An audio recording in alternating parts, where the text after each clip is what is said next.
We need to get out of the cold.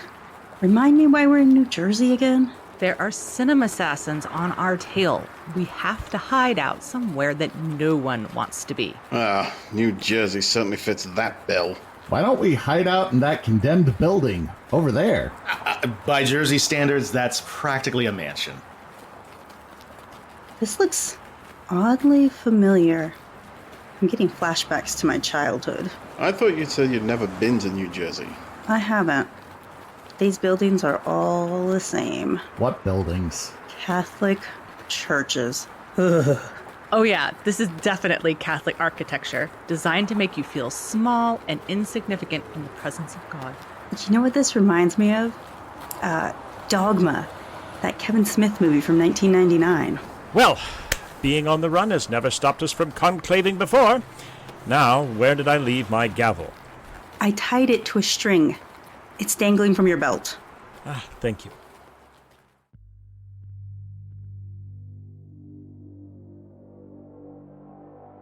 In the uncharted backwaters of the unfashionable end of New Jersey, in what was once a Catholic church, past the pulpit from whence the weekly homily was read, beyond the cupboards filled with sacramental wine, a secret society assembles to scrutinize those films rumored to drive viewers to madness and dissolution.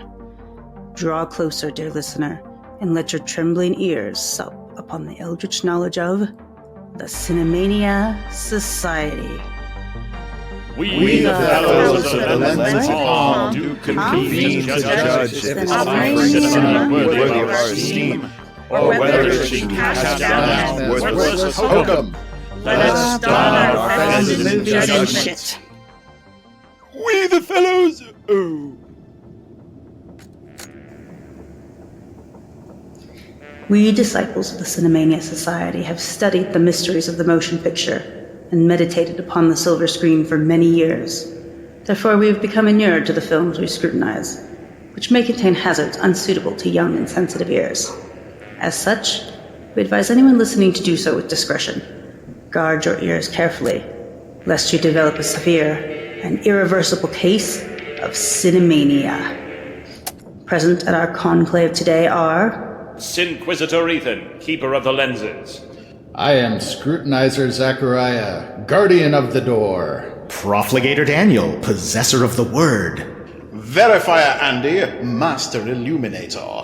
Professor Andrea, scholar of San Francisco. And I, Auntie Hope, keeper of the books. And I... Oh, no. You have to do it from the pulpit. Up there? Why? Waste of a good pulpit otherwise. Fine. I feel like I'm running for office up here. Higher office? Denied. That's barely a pun. I don't know. About that. It was pretty good. Silence, heathens!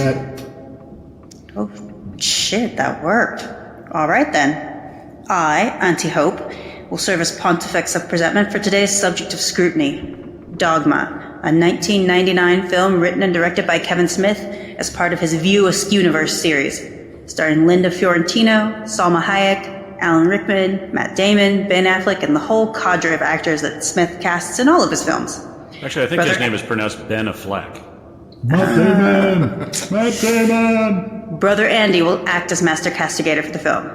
Andy, read the list of charges. Thank you. The charges are criminal misuse of golfing equipment, attempted assault with a fish, filming while under the influence of Monty Python, implying that people watching at an airport is entertaining, traveling without genitals, using a cartoon golden calf as a stand-in for a certain cartoon mouse, suggesting that neutrality in a conflict is actually more dangerous than taking a side, causing a silly, pointless controversy without a license, coming in under budget, improper use of a Canadian, proper use of George Carlin, Applying full damage from an aerosolized weapon to what is clearly a Type 4 shit demon, meaning it should have resistance to gas attacks and only take half damage. Oh, shut up! We told you that's not a real charge. Was I? Violation of the Accords of Vaticans 1, 2, and probably 3, whenever that happens. trafficking and exploitation of a scion, getting snazzy with some dang wiggity wild primo kush bong. Trigger warnings for this film include non-male depiction of a Christian god, a voice that literally kills, claims that Jesus was black, claims that Jesus owes somebody $5, depiction of corporate shitheels actually getting their comeuppance, insinuation that the Christian Bible is not literal fact, and the actual trigger warnings are language, nudity, violence, bloody gore, and references to suicide. Don't forget to mention Catholicism as a general thing. And Catholicism. Wait up. Where's Alyssa? She stayed back on the island, remember? No. Remember how we found that resort on the island? Yeah. And remember how we all got drunk? Sorta. And remember how we kind of trashed the place? As usual. Have we ever gone anywhere and not caused mayhem and destruction? My memory kind of fades out during the drinking. Okay, well, the staff were understandably pissed because all that broken shit comes out of their paychecks.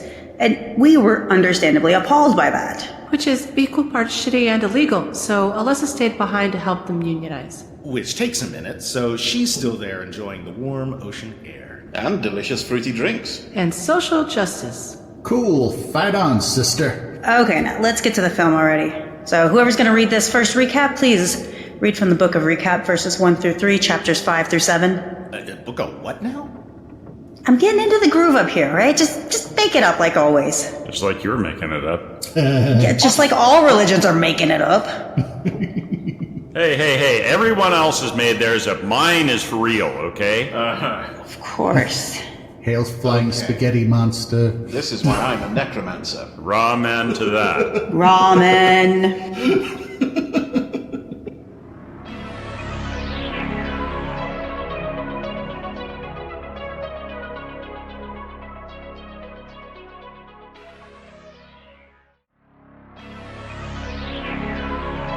After the opening credits, which are definitely paying homage to the opening credits of Monty Python's Holy Grail, no mention of a moose though, we see an old man taking in the scenic view from a pier on the Jersey Shore.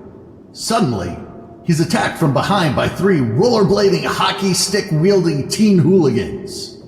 Yeah, I gotta say, it's really odd that no matter where people are from in this movie, Wisconsin, Illinois, Europe, hell, they all remind me exactly of the kids I went to high school with. And you went to high school in New Jersey? Oh, yeah. I grew up in New Jersey. I'm sorry? No. I went to school in New Jersey, for real. No, I'm sorry. The teens proceed to viciously beat the old man, like really going to town with those hockey sticks. We cut quickly away from this disturbing scene. But remember, all 4 of these guys, they're going to be a bit important later. Enter the incomparable George Carlin as Cardinal Glick. The Cardinal is standing in front of a stately Catholic church on the verge of its centennial. He's given a press conference on the new Catholicism Wow campaign. All of the pop art style signage, modern slogans, and fun new attitude are part of an effort to replenish the failing attendance numbers that the church has been experiencing lately. The crowning glory of this rebranding is an amazing icon they're calling Buddy Christ, and boy does it pop. It's literally a classic style Jesus figure, but he's winking and sporting a giant shit-eating grin while one hand gives a thumbs up and the other's pointing a finger gun. Honestly, I know. My favorite image of Christ ever. Yeah. And I went to Catholic school, so I've seen a few. Yeah, honestly, if you guys had that instead of like this bleeding dude up on a cross, I might have been a little less intimidated by y'all. Yeah, no doubt. The Buddy Christ has actually become such a icon. I had a friend of mine who had a small one on the dashboard. Oh yeah, I have an car. action figure of it. Everyone loves Buddy Christ. Everybody loves Buddy Christ. I love that line he says. He's like, we're just workshopping the name still, but Buddy Christ, doesn't that just pop? What I think is especially funny is this is meant as a joke, right? that, oh my God, the church would never actually go with an image like this. No one would ever actually find this more endearing. But in fact, at this point... But then we all do. We actually all do, right? Because the actual church and the actual Christ imagery is so fucking disturbing. Bleak and dystopian. Yeah, you'd think I'd like it more. Moving right along. Glick talks about how this will be a better, friendlier Catholic church as they take this year to renew not only the church's spirit, but also its style. We pull back from the news coverage of Catholicism, wow, and enter the Milwaukee airport. It's obviously pre-9/11 because there's no security and anybody can just walk up anywhere. Yes, kids, this is really what airports used to be like in the 90s. We see a young Matt Damon having a deep and meaningful conversation with a nun. For some reason, airports were huge hubs for religious proselytizing back in the day. Well, I guess if any place can make you believe in the eternal rings of damnation, the abyss that stretches from here unto the infinite punishment of the damned, that is hell, it's an airport. Okay. After pretty much convincing this nun that the religion she's devoted her life to is a scam, Damon sits down next to his brother from another mother, Ben Batman Affleck. This was just after Good Will Hunting, but before the two of them got really big. Yeah, You know, think about Loki, I guess the angel that's convincing the nun, is that he isn't content just to be discontent and kicked out of heaven. He has to, stick in the knife a little, convert the converted back to, Misery loves company, atheism. right? Yeah, I find really. it weird that a better name for an angel than Loki would actually be Matt Damon. But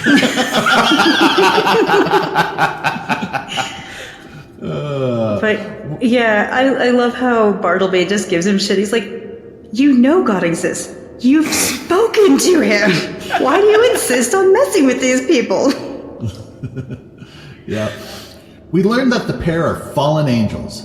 Damon is Loki, the former angel of death, and Affleck is Bartleby, the former angel of nothing important enough to mention. After explaining his love for airports and the amazing people-watching moments they provide, Bartleby hands Loki a newspaper clipping that somebody sent them in the mail and tells his buddy, we're going home. Where the hell are they getting mail? I know, when the first time I watched this movie, I thought that they actually lived in the airport. I mean, they're fallen angels, doesn't really matter where they live, but if you look closely when Bartleby's holding the envelope, it's addressed to occupants, 345 Redemption Boulevard, Milwaukee, Wisconsin. So they don't have a home, they at least have a mailbox. Yeah, and Kevin Smith and company are known for massive numbers of serious deep cut Easter eggs. Right. But at least on Google Maps, that's not an actual address. There's no Redemption Boulevard in Milwaukee, Wisconsin. God, I just could you wanted to imagine see if it was a church? No, I imagine that they share a little walk-up studio apartment. They're the original odd couple. Yeah. As Loki reads this article about Catholicism, wow, we get more backstory from some dogmatic details that are going to work in the former angels' favor to get them back into heaven. As part of the kickoff for the campaign, Glick is going to bless that New Jersey church we saw earlier because it's celebrating its centennial. This involves making the entrance a point of plenary indulgence. No, this isn't a fancy name for an all-you-can-eat buffet. Such a shame. It's a rare bit of Catholic dogma that means once you pass through that doorway, all of your sins are forgiven and you get to start with a fresh slate. That's pretty cool, actually. Loki reminds his buddy that God swore the two of them would never be allowed back into heaven, so he doesn't see how this is going to help them to go home. Bartleby reasons that if they cut their wings, become human, pass through the doorway, then die right away, they'll be dying sinless, and God will have to take them back into heaven. They were banished to Wisconsin, for fuck's sake. They have been punished enough. Loki argues that this is church dogma, not a divine mandate. So it's not going to help him, but Bartleby has it all figured out. God told Peter when he established the Catholic Church that anything the church said was going to be the same in heaven. So any dogmatic law or papal dictate actually is essentially the Word of God. That's how it's going to help them. I found this whole thing this conceit really interesting because it rang really true to me of Judaism. Usually it's Judaism that has all of these like very specific little laws and loopholes and That's true. like lawyering of everything. And Christianity This is from the Old Testament, back where they intersect. Well, yeah, fair enough. But like Christianity to me was always this loosey-goosey, he's one, but he's three, but he's one. Don't worry about it. Don't look at the man behind the curtain. Yeah, that's that's the newer Christianity. The old school Catholicism is fire and brimstone and lawyers and Oh, fire and brimstone, yeah, but I don't remember it being very legalese. But I also didn't go to Sunday school. I think this is pre-Cataclysm 2, right? There's been 2 of them? Catechism? Catechism, yeah. What did I say? Cataclysm. Tomato, do you mean tomato. schism? I mean... We are not going to relitigate the Council of Nicaea here and now. Thank you. Funny enough, plenary indulgences predate that schism, and we're a thing, though not quite in this way. People could buy their forgiveness of sins. Yes, it was called yeah. simony, and it was a good money earner for the church back in the day. Oh, yeah. I mean, it was a Had to big give part up of that why. when they reformed. Yeah, it was a big part of the Reformation and why Protestants they thought buying your way into heaven or out of hell or limbo or whatever was kind of shady. Yeah, as far as I know, indulgences weren't ever a thing except for selling them or giving them as favors to get stuff that the church wanted. So, like, that's how far back Glick is going to bring them back. Oh, they still exist though. I remember something about like one of the reasons Henry VIII created the Church of England was because so many of his lords, when they were dying in order to get favor with the church, were giving all their lands to the church, and he was losing too much tax revenue from that. So he's just like, fuck it, I'm gonna make my own church. It's like that scene in Blackadder where they've got the dead guy dying and there's the priest on one side and the king on the other trying to convince him who he should leave his lands to. That's exactly what it was. Yeah, like, yeah. The church needed ways to raise funds. This was before we had gift shop technology. Well, yeah. One of my teachers once said that the Catholic Church was one of the best business ventures ever embarked upon. I mean, Yeah. The captured market, right? Right. Loki praises Bartleby's anal retentive attention to detail and hands over the magazine clipping of his own. Before they go and get all of their sins forgiven, Loki wants to commit just one more, but it's a big one. They're going after Mubi, the golden calf, subtlety, Subtlety! Right, and its creators. Loki wants to pick up his sword of death one more time and go on a hardcore old school testament style, killing all the firstborn, blood river, locust kind of shit killing spree. As they enter the elevator, he tells Bartleby that with only 4 days left on Earth, if I had a dick, I'd get laid. But let's do the next best thing. Let's go kill some folks. And spit take. Whoa, what was that thing you just said? The one that sounded like a Harry Potter spell? Plenary indulgence? Yeah, that. I wonder if any of the doorways in this church got that cool get out of hell free card spell put on them. Even if they did, none of us could refrain from sinning long enough for it to matter. yeah, if you're going to be dogmatic enough to believe in plenary indulgence, then you got to be dogmatic enough to follow all the nitpicky Old Testament rules. Hey. If there is one thing I can do, it is follow rules. Even I can refrain from a simple list of 10. I've never even killed anyone on purpose. Oh, you sweet summer child. Sweet child of mine. No singing unless it's me. Now, what do you think of this shiny white wizard robe? Do I look sexy? Oh, that is an altar boy's robe, you freak. Anyone who finds that sexy had better be in hell. And please stop dancing around like that. That is so wrong.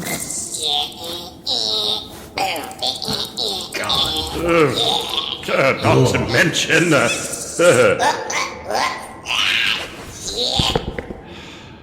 a tripping hazard.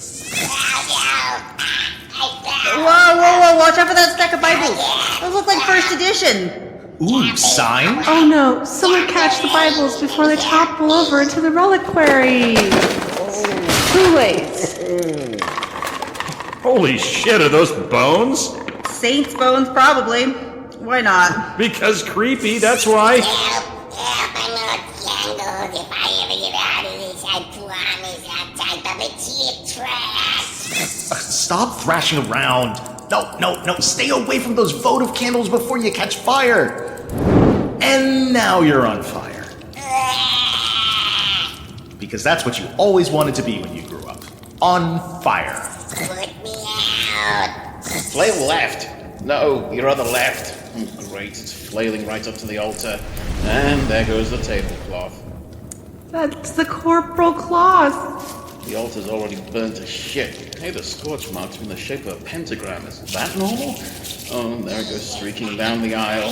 Hey, keep going. You're headed towards some water. Oh, get out of the baptismal font! Please don't drink the holy water. Oh, no, don't blow directly on the candles. You're gonna blow them out. Happy birthday, dear Clarky. No, singing! Unless it's me. I'm away. And cue the mutant typewriter rolling around in some Jersey trash like a wet dog. Ugh, McDonald's bags covered in cheeseburger drippings, no less. That's just not cricket. Ugh, Clark kosher. Leave it to Clerk Nova to prove my point. What's that now? I count 1, 2, at least 13 sacrilegious acts right there. Professor, care to read the litany of charges? On Clark Nova, my pleasure. Sexual temptation, wearing robes made of mixed fibers, mistreatment of holy books containing the name of God, desecration of a grave, cross-flying with his head covered, burning the corporal cloth, defiling the altar, swimming in the baptismal font, taking the Lord's name in vain, drinking holy water, spitting in a church, blowing out votive candles, and touching the fat of a pig. Fucking hell. Well, I didn't do any of that, so I'm going straight for that plenary in doorway. Hang on just a minute there, Sinquisitor. Remember that mango you were eating the other day? Sure. Sinner, chicken dinner. How is that a sin? Did you check how old the tree was before the mango was picked? Because unless it was at least 3 years old, you're fucked. Wait, what? Did you read the whole Bible or something? How do you think I became an atheist? I don't feel so good. Maybe a little bump will perk you up? Yeah, maybe don't do drugs in a church. Why not? All the clerical staff are. I thought you were only allowed to drink Kool-Aid. Well, I mean, I guess it wouldn't be the worst thing that's ever been done in a church, but let's get back to the movie while Clark Nova takes a little time to chill the fuck out.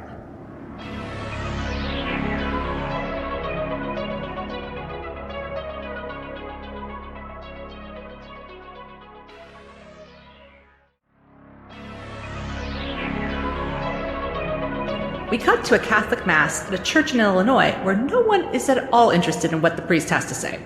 He mentions a collection for John Doe, Jersey, an unidentified man found beaten on the Jersey shore who is currently unconscious and on life support.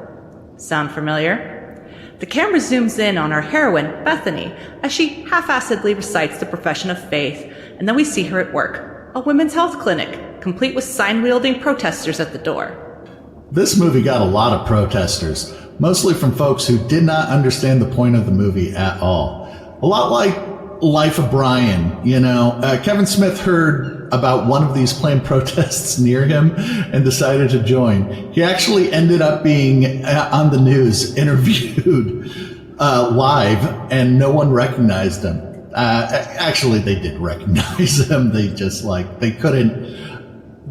couldn't say that it was Kevin Smith because he didn't identify himself, but they were pretty damn sure it was him. I think a lot of people didn't recognize him, and I kind of feel like something similar would probably happen if Jesus ever did actually come back. The protesters definitely that he was protesting with didn't recognize him, but the news crew did. Yeah, they kept saying, "Wait, are you?" And he'd be like, No, I don't know what you're talking about. No, you look a lot like, oh yeah, I get that all the time.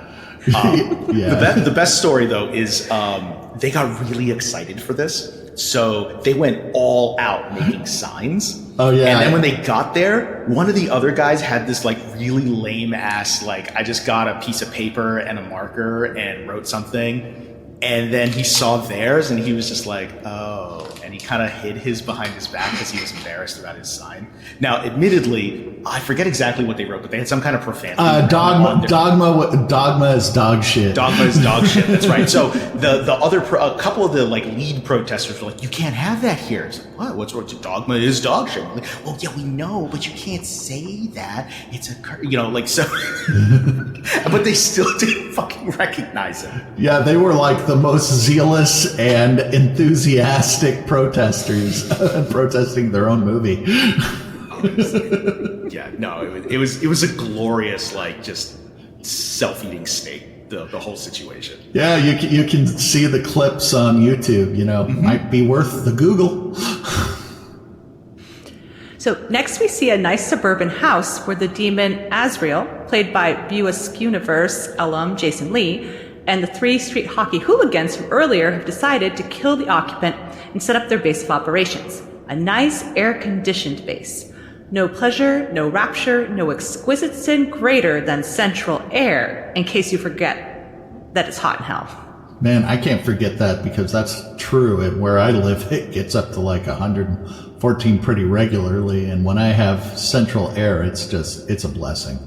Azrael tells his trio of demon lackeys that the powers that be will try to contact the last Scion, and it's their job to find her first and kill her. No, not Scion as in the car company. They weren't released until 2003. Scion as in relative of Jesus. Don't worry, it'll be explained better later. Back to Bethany. She's in bed, and all of a sudden, Alan fucking Rickman is in her bedroom, engulfed in flames and repeating, "Behold the Metatron." Bethany grabs a fire extinguisher and then a baseball bat. After extinguishing her nocturnal visitor, she threatens him with the bat and demands to know who he is. I usually use something else to extinguish my nocturnal visitors. Ew. The Metatron, duh, he only just said it 8 times, but she was a bit distracted by the whole appearing out of nowhere in a ball of flame spit. She tells him to take what he wants, just no killing or raping. He tells her he couldn't if he wanted to since angels are ill-equipped, and pulls his pants down to prove his point. I love that. He goes, I'm as anatomically correct as a Ken doll. That's pretty good. Giant latex diaper. Yeah, he looks terrible.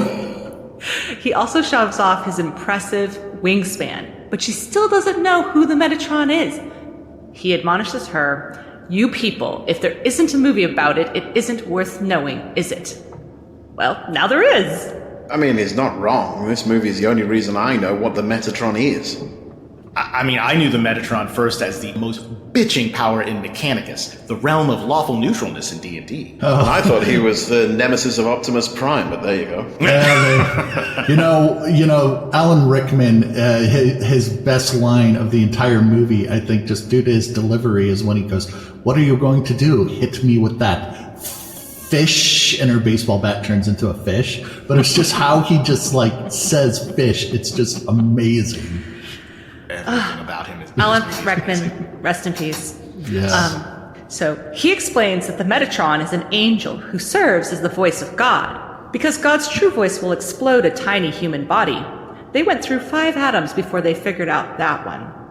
Metatron and Bethany materialize in a Mexican restaurant, and he explains that she's being charged with a holy crusade. No, not to find a grail. She needs to go to a church in New Jersey and stop a couple of angels from entering and thus negating all of existence. Bethany is understandably confused. Metatron explains that Loki was the angel of death until he and Bartleby got drunk after a particularly bloody plague, decided that he didn't want to do God's dirty work any longer. The result of this was that God decreed that the angels could no longer imbibe alcohol, and that Loki and Bartleby would never be allowed back into heaven.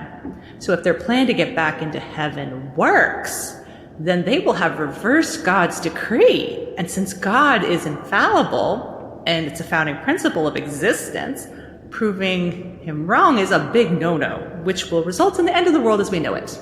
Bethany is not interested in this holy quest, because she has all but lost her faith after the events of her life thus far. Namely, being told she was unable to have children and then divorced by her husband because of it. Man, what an asshole. Metatron lets her know that if she does go on the quest, 2 prophets will find and accompany her, adding that one will be silent and the other who talks will refer to himself as a prophet. She is leaving the clinic the next day and is attacked by Azrael's trio of hockey hooligans. Just when it looks like shit is about to go very, very badly for Bethany, in come the View Askew universe 2 favorite characters, Jay and Silent Bob. They proceed to beat back the hooligans and introduce themselves. Jay tells her they were at the clinic in hopes of meeting loose women. Oi. It's almost worse than being protesters. She thanks them but says she just needs to go home. Jay's upset that she doesn't want to hang out and rants about how he should just go back to New Jersey and restart his business so he can, quote, make myself a profit. You can all but see the light bulb over Bethany's head when she hears this. Oh, yeah. A funny thing about Jay Muse, when he got the script for this, he was told by Kevin Smith that, he was going to be working with Alan Rickman, who was a professional, old school English actor, and that, not to do his normal, fucking around and improving half his lines kind of shit. So Muse took this really, really, really, personally, and when he, showed up, Kevin Smith was like, so do you know your lines? He's like, oh yeah, I memorized the whole script. He's like, go ahead, ask me anything. And Kevin Smith was like, wait, you memorized all your lines? He's like, no, everybody's lines. So, he was serious about this. That's awesome. It's cool to hear you actually buckle down at least once. Well, I just hope that at some point in the Harry Potter movies, Rickman was like, I just wish you're as prepared as Jason Mewes. Scooch to the fucking booch. This whole movie actually did start a lifelong friendship between at least Smith and Rickman. They got along really well. Apparently Rickman was just like a doll to work with. Oh, I've heard nothing but good things about Rickman. I wish I could have met him. He was the dopest motherfucker. He was.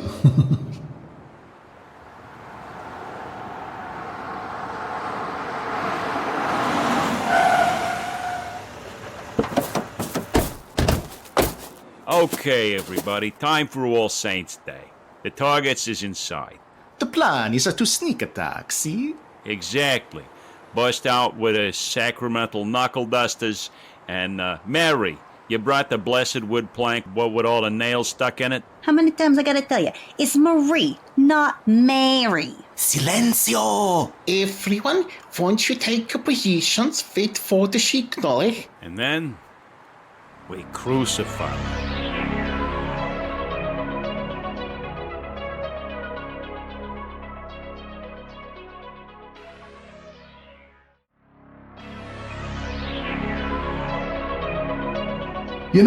For a weird little spin-off cult from Judaism, I gotta say, I'm digging the whole goth aesthetic. I mean, look at this door. It's not goth, it's gothic. The Goths copied the Catholics, not the other way around. Maybe, but about 30 minutes north of here, they turned a cathedral into a goth club. We even called the town Slayerville, though nice. That may have also had something to do with the murder rate. Speaking of which, where did Clark Nova get off to now? Oh god, it's not starting another cannibal tribe, is it?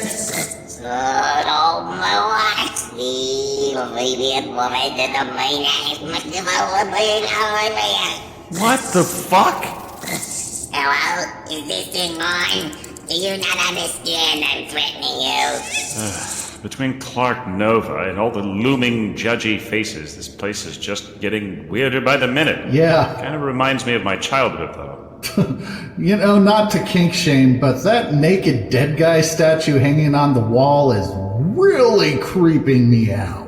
That's Christ on the cross, and he's not naked. He has a loincloth. Well, he looks like a Romero zombie. Buddy Christ may have been a genuinely good idea, actually.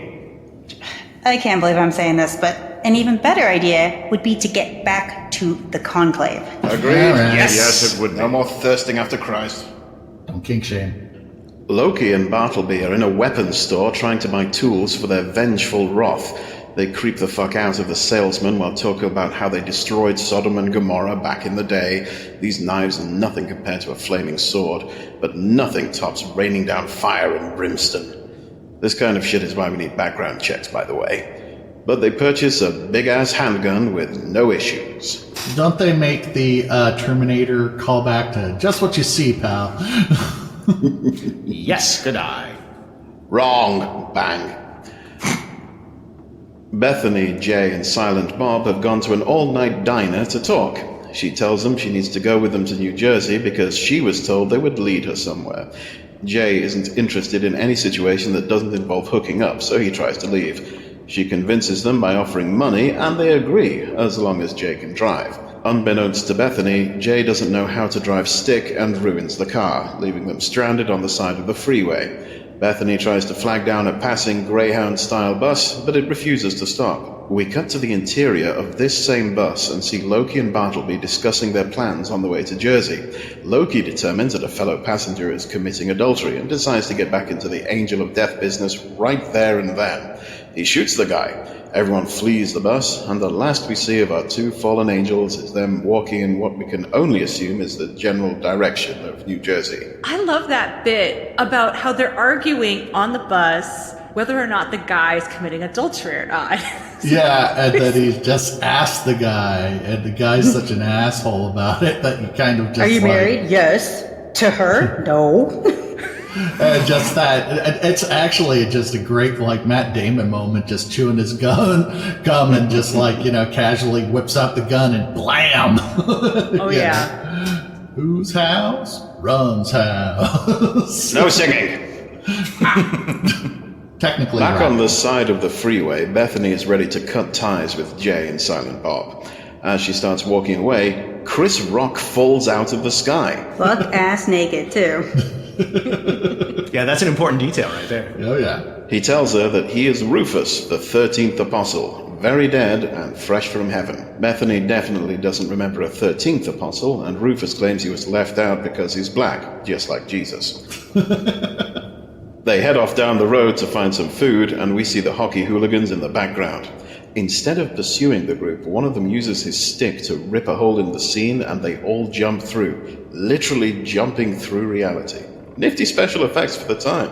We see them back at base with Azrael, who is not too pleased that the Scion, aka Bethany, has already teamed up with the prophets and an apostle. He's gonna call in the big guns. So, funny story about this movie. I may have mentioned how this time around, they handed Kevin Smith what to him was just a dump truck full of money to make this thing. He was used to making things for, a few $1,000s. And he was running way under budget. He was like, I don't know what to do with all this money except like coke and whores. So, so they just started blowing it on like special effects. Oh. Yeah. That was a nifty special effect. I do want to say that one thing. At this point in time, the whole concept of Black Jesus was like really controversial.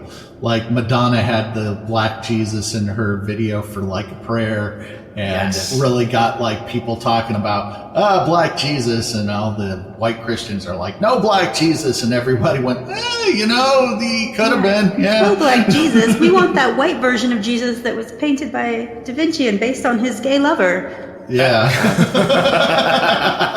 And yet Michael that's Jackson not what it just is. slipped under the radar. Like a Prayer was the direct inspiration for that. Actually, that was pretty formative for Kevin Smith because that came out when he was probably early 20s. I want to say.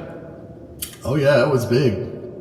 And this is before the whole big thing in New York where there was a Black Mother Mary painting, and then the woman put elephant shit on it. I remember It was long before all of that. And everyone's like, where the fuck did she get elephant shit? From an elephant, obviously. Right? Isn't that endangered? That is like one of the weirdest twists in that whole story. It's just like, where the fuck this is pre-Amazon, people. You can't just like go online and just be like, elephant shit, have it delivered in 2 days. Well, or less. they can't know for sure that it was elephant shit. It turns out you can't dust for poop. No, you have to taste for it. Oh, yeah. Anyway, right. Rufus gives Bethany his history while enjoying an egg-a-movie muffin at Moobies. He wants to help Bethany in exchange for her helping with his campaign to get the Bible fixed, namely including him and the fact that Jesus was black. While Rufus and Bethany are talking, Jay and Bob wander off. Rufus and Bethany find the pair of prophets in a gentleman's club. Bethany decides to call and get them all train tickets to Jersey. Meanwhile, Rufus recognizes the dancer as Serendipity. What kind of club is open that early? It was obviously early enough in the morning to still get a fast food breakfast sandwich at Mooby's. Keep in mind, this is a Jersey thing, but in New Jersey, by law, all diners are required to be open 24/7. Also, in Jersey, strip clubs do serve disco fries, which makes them categorically diners. Wow. We are in hell. Loki and Bartleby show up at Mooby headquarters where they interrupt a board meeting. Through Bartleby's rant, we learn that Mooby is basically the Disney of this universe. And fun fact, Bartleby's rant is almost word for word the magazine article that Loki gave him earlier. Bartleby lets them know that promoting Mooby, a character that is a literal golden calf, makes them all idolaters and therefore breakers of the first commandment. He goes on to list the litany of sins committed by everyone in the room before leaving Loki to his work. Loki tells one token woman on the board that she's the only good person in the room. Therefore, she is the only one left standing when the inevitable bloodbath is over. But you didn't say God bless you when I sneezed. I know, and then Bartleby's like, Loki! Getting off easy. The fun fact for me is that this is the first time we see Bartleby and Loki in action as angels. Bartleby's the words guy, Loki's the stabby. The fire and brimstone and kill 'em all guy.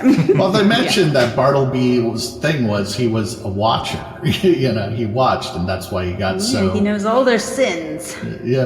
That's why he got so disgruntled, because he was was he sat there carving an onion as well the whole time? He was making a voodoo doll.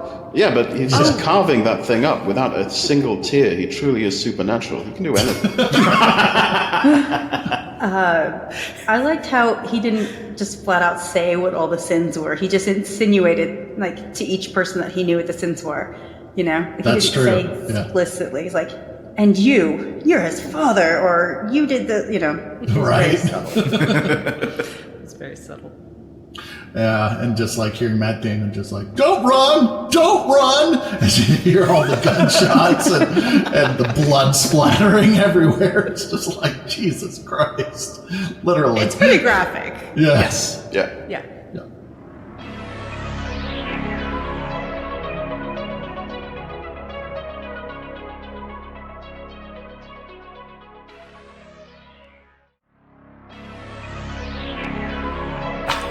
I found a box of Jeez-Its in this fancy cupboard. Are those communion wafers?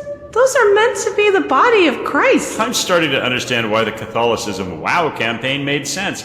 Jeez-Its is a much better name than the body of Christ. They're not technically the body of Christ until the priest blesses them during Mass, so you can call them whatever you like. I have found the wine. Oh, red or white? Sacramental wine is always red. They sell white wine in Sacramento? Sacramental, as in used in a sacred rite, not Sacramento, as in the capital of California.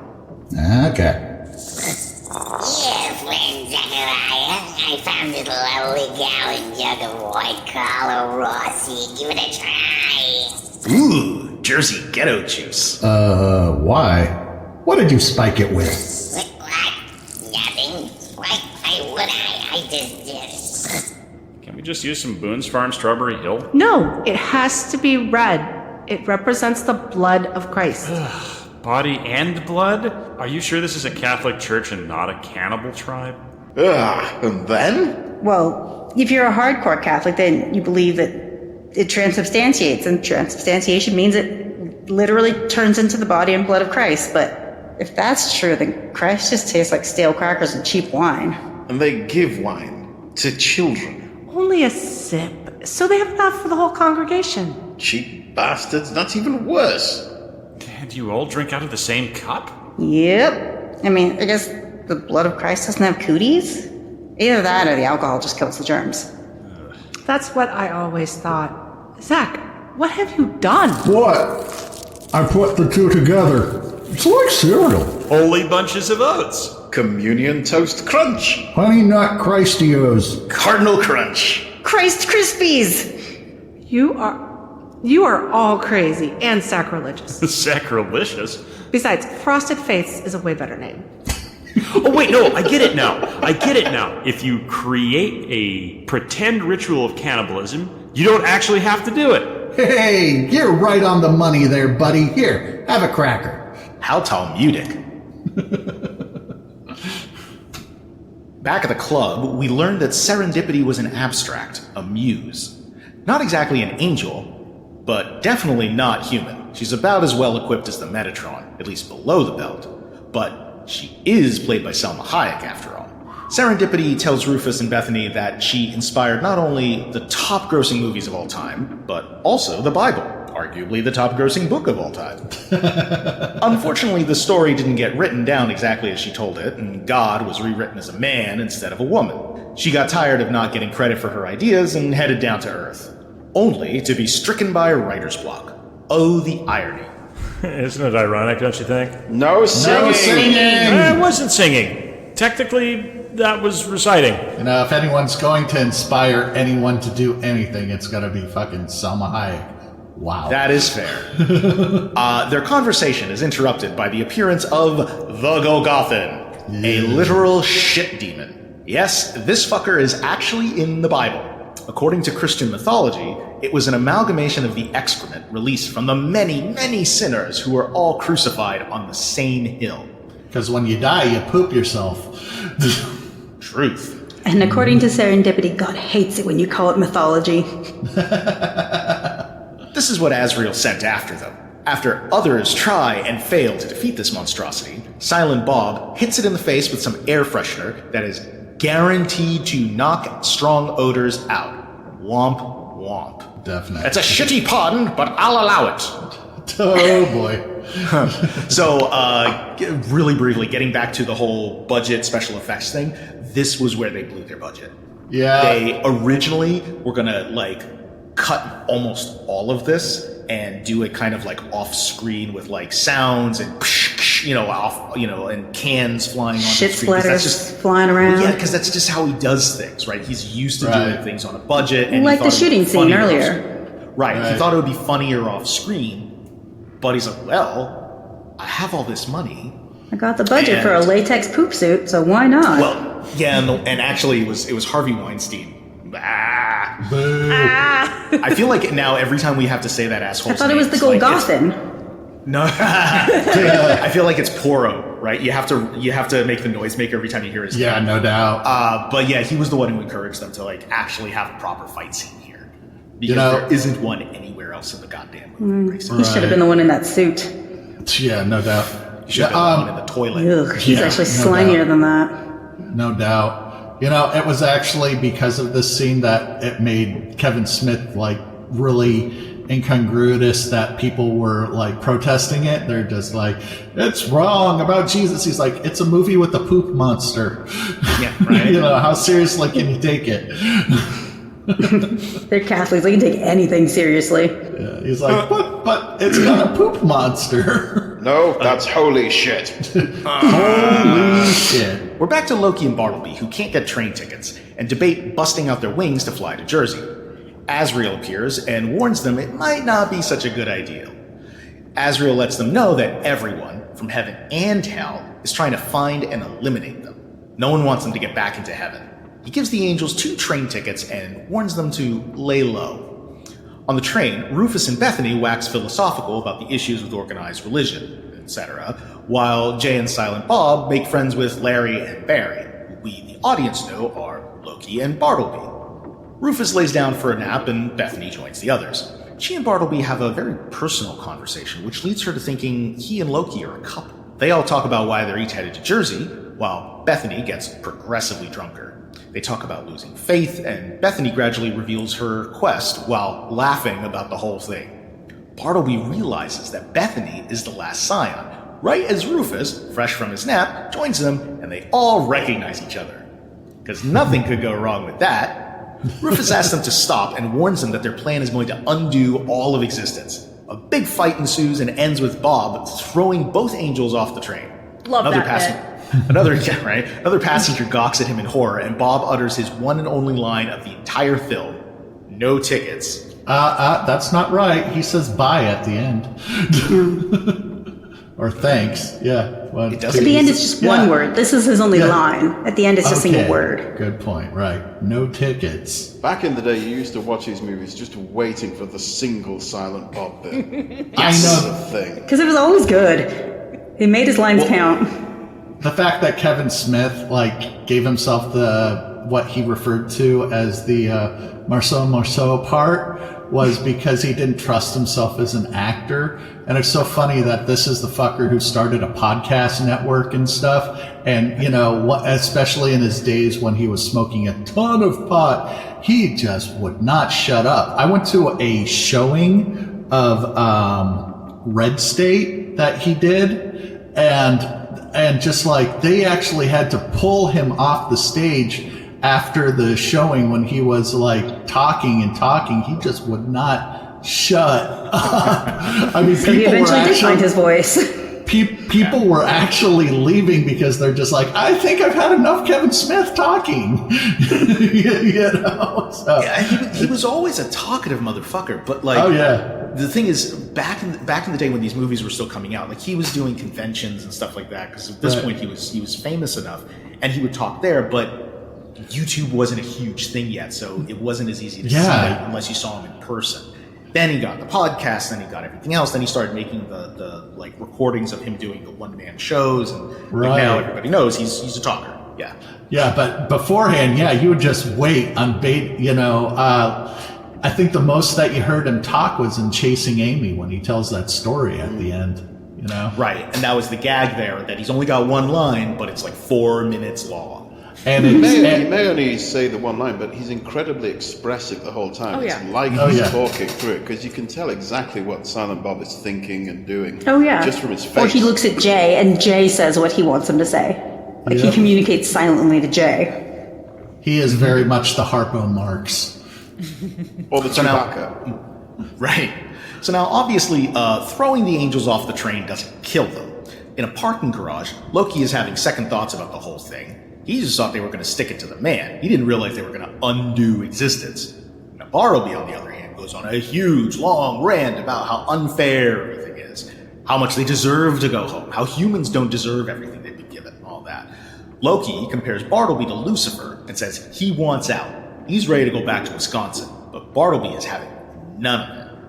The strange thing about this part was that previously Loki seemed kind of more the unbalanced one and Bartleby was the sensible one, but here Bartleby's gone completely around the bend and Loki's like, chill out, man, I just kind of want to forget this plan and go back to Wisconsin, and Bartleby's like, no, and he's totally gone crazy, completely he's the crazy unhinged. One. Yeah, completely unhinged. You remind me of the Morning Star. Yeah, it is. He's like, I heard a rant like this before. I like the way they describe it. Bartleby was the instigator the whole time. Bartleby is the one that got Loki drunk and told them they should go confront God. I mean, Bartleby's been the instigator. Maybe he just became more outspoken in this scene, but it felt to me like he was always the instigator and Loki was kind of always the follower. Yeah. It's sort of in character in that sense. This is definitely one of the clunkier writing and acting sections, because it's a lot of dialogue that they're chewing there. It didn't feel clunky to me. It felt like a natural progression of the character. I liked it. Well, so that's the thing. It could be a lot smoother, the ramp up, because what really kicks it off, right, is on the train where Bartleby assumes that it was heaven that intentionally, well, actually it's an accurate assumption, that heaven sicked the scion on them to try to kill them. I guess on this, I don't know, maybe there's some lore there that the scion is the Van Helsing of heaven. I don't know. But yeah, I guess as soon as he realizes Bethany's the scion and what that means, something clicks and he just flips. Yeah, but it's a real crazy ramp up. There's not quite enough seated earlier on to show Bartleby gradually getting crazier and crazier, right? Like he goes from this logical, like, oh, which as we learn later, right, was Azrael actually inspiring him, which we're about to talk about. But so the thing that I always interpreted about this is Bartleby, he's the really cynical one. So it's his cynicism that really is what drives all of this, right? Yeah, like but Loki's the one who's just willing to blow somebody's head off on the bus, just like no warning. Right. Loki, well, that's just Loki being enthusiastic for his job, right? I mean, well, Loki comes across as a hot-headed extremist, but in this moment, it turns out that Loki has learned his lesson. He's saying, you sound like the Morning Star. We're not going down that road again. He's learned from that. He doesn't want to rehash old mistakes. Bartleby has not let it go at all, and actually is fully prepared to charge straight ahead and continue what was begun all those millennia ago. Right. Well, Bartleby is the one who got Loki in trouble in the first place by getting him drunk and being like, maybe these people don't deserve it. Loki, he's just a dude who's like, I love my job. It's not really work if I love my job. That's just Loki. Right. It's kind of Loki's Jay and Bartleby is Silent Bob. Except that Bartleby talks a fuck ton more. Their attitude towards heaven is completely different. I mean, Loki sees it as he recognizes the authority of heaven, and he just wants to get back there. Bartleby challenges the authority of heaven and wants to overturn it. He wants to stick it to the man. Well, in this case, the woman. Yeah. Our heroes, meanwhile, have left the train as well, and are all sitting around hobo-style around a campfire in the woods. Bethany tells Rufus that she is tired of all cryptic bullshit and demands to know why she is the one who has to complete this mission. Rufus talks about the missing years of Christ's life in the Bible. Christ goes from 12 to 30, and writings about those missing years were left out of the Bible because they dealt with Christ's family, his brothers and sisters. Rufus tells her it's one thing to believe Mary was a virgin when Christ was born, but it's just plain stupid to think Mary and Joseph would have been married without getting it on. Being a scion means that Bethany is related to Christ as a great, etc., grandniece. She wants no more of this and runs off into the woods, where she finds Metatron in a lake. He explains more about what is going on and why she couldn't just be told everything from the beginning. He moves everybody to a fancy restaurant and explains that God is missing in action. Apparently, God likes to assume human form once a month and come down to Earth to play skee-ball, which is the greatest sport known to man, as we all know. New Jersey State sport? Yes, it is. It was created by Jonathan Ball. That's where it got its name from. Well, God didn't return from her last trip down, and no one can find her. Whoever is behind all of this knew enough to keep God's body alive, because if she had died, she would have just popped right back up to heaven, and she could have easily handled this whole situation. The plot thickens. Metatron is out of ideas and ready to just wait for death when Jay suggests they just ask Glick to close the church. If the church is closed, the ceremony doesn't happen, and the day is saved. Score 1 for the Stoners. Woo! Next, we see everyone talking to Cardinal Glick as he practices his golf game in his office by putting into a communion goblet of all things. Yeah, the same one he's going to serve wine out of later. Glick doesn't believe any part of their story and refuses to change any plans. He says that nothing short of the hand of God will stop his plans. Foreshadowing. Our heroes adjourn to a bar where Azrael joins them and says he's going to keep everyone in the bar until his plan is finished. He's got a machine gun and a trio of demons, and they're going to help him do just that. Serendipity had just figured out that he was behind all of this, but not why. Back at the church, Glick is in the courtyard, cheesing for the camera and preparing to open the church when Loki and Bartleby show up and all hell breaks loose. I don't think we've touched on this yet, but fucking George Carlin, he had a stand-up talking about, like, the church and Christianity, and he was, like, one of the first stand-up comics who actually kind of took on how fucked up it all was. So that was part of the joke and the irony of casting him as Cardinal Glick, because he was, very adamantly against the church. Oh, yeah. Maybe they should have gotten Sinead O'Connor, too. Yeah, right? Kevin Smith actually he makes wrote a really good cardinal, though. I mean, he does. He works. He wrote it specifically for George Carlin. Like, he went out of his way to make friends with George Carlin just to make sure he could get him to agree to be in this movie. George became another strong friend and supporter of Kevin Smith. Yeah, he put George was in Jay and Silent Bob Strike Back, Jersey Girl, and I think that's the only other movies he was in with Kevin Smith. Yeah. I could have sworn He was Mr. Conductor. He was. Him and then Ringo Starr were Mr. Conductor on Shining Time Station, the original Thomas the Train. He's just like, okay, kids, these are the words you can't say on television. Thomas passed through a plenary indulgence and realized that he was now without sin. Immediately he went to run over the fat controller and greased the wheels of his axles with that fat bastard's entrails. Oh dear. What? He's just being kind of whimsical. It's really nice, actually. Shut up, pal. The most offensive part of this movie for Catholics is probably the cardinal using the cup that they're supposed, the very holy cup that they use for communion for golf. Again, why he gave it to George Carlin. Exactly. Yeah. No. Just George make it Carlin doubly is blasphemous. right. Increase the blasphemy. All of my friends were Catholic, and it was pretty substantial because in Jersey, or at least everyone's Italian. Everyone's either Catholic or Jewish. There's nothing else over there. Yeah, it was all like Italian, Polish, and Irish Catholics. I actually thought Protestants were in the minority for the first, 15 years of my life. Well, you know what they say about Catholics. They'll take you as soon as you're warm. You're a Catholic the moment Dad came. Right. Yep.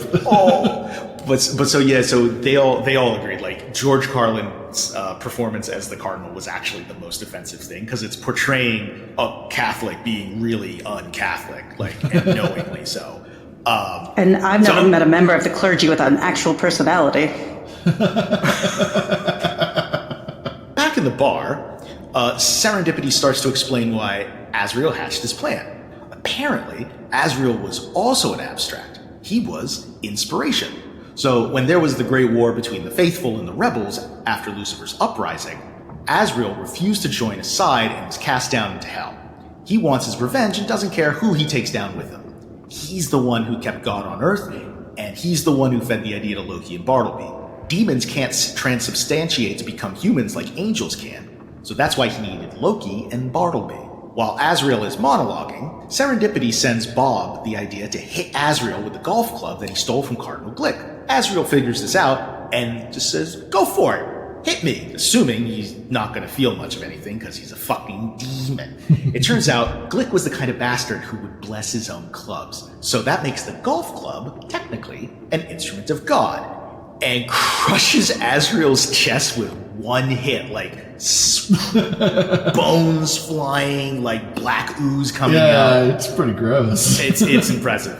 Serendipity tells Bethany to bless the sink because apparently that's, again, yet another one of these legalese perks of being the descendant of Christ, and they dunk the hockey hooligans into the now holy water to take them out. Yeah, I like that whole bit. I also like that there's that bit where Azrael makes the holy bartender joke, and then later on in the middle of all this, Jay's just like, "Holy bartender, I just got that. That's fucking funny as shit."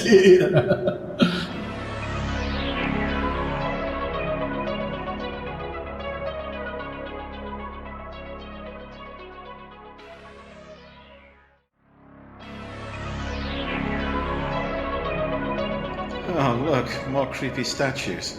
I thought this was a monotheistic religion. It is. Technically, Christ, God, and the Holy Spirit are all one. Oh, no. That's definitely three things you just said. How many things, Zach? 3 things. I may not know everything, but I can count. He can count. And besides, what about all these other characters? Those are saints. We don't worship them, really. Nah, you just made graven images of them. Well, that's St. Peter, see? He founded the Catholic Church, so you can blame most of this on him. And that lady there, with the big hoop ears, okay, that's a little weird. It's a Jersey thing. Well, I think she's supposed to be the Virgin Mary, Mother of Christ. That's definitely not how biology works. It was a miracle, and I want you to acknowledge that. Miracle or not, there are still rules. Hey, Inquisitor. What do you want? Listen, he's somebody. This place is creepy. I get it. Why don't we get out of here? There are much more fun places around here. I'd love to, in principle. But this is New Jersey. Listen, I know a guy who can get you at least 3 virgins and real ones. What's going on here? You're acting very strange. No way, Brother Ethan. I'm only trying to help. Yeah, well, that's just it. You're being awfully nuts. Wait, what?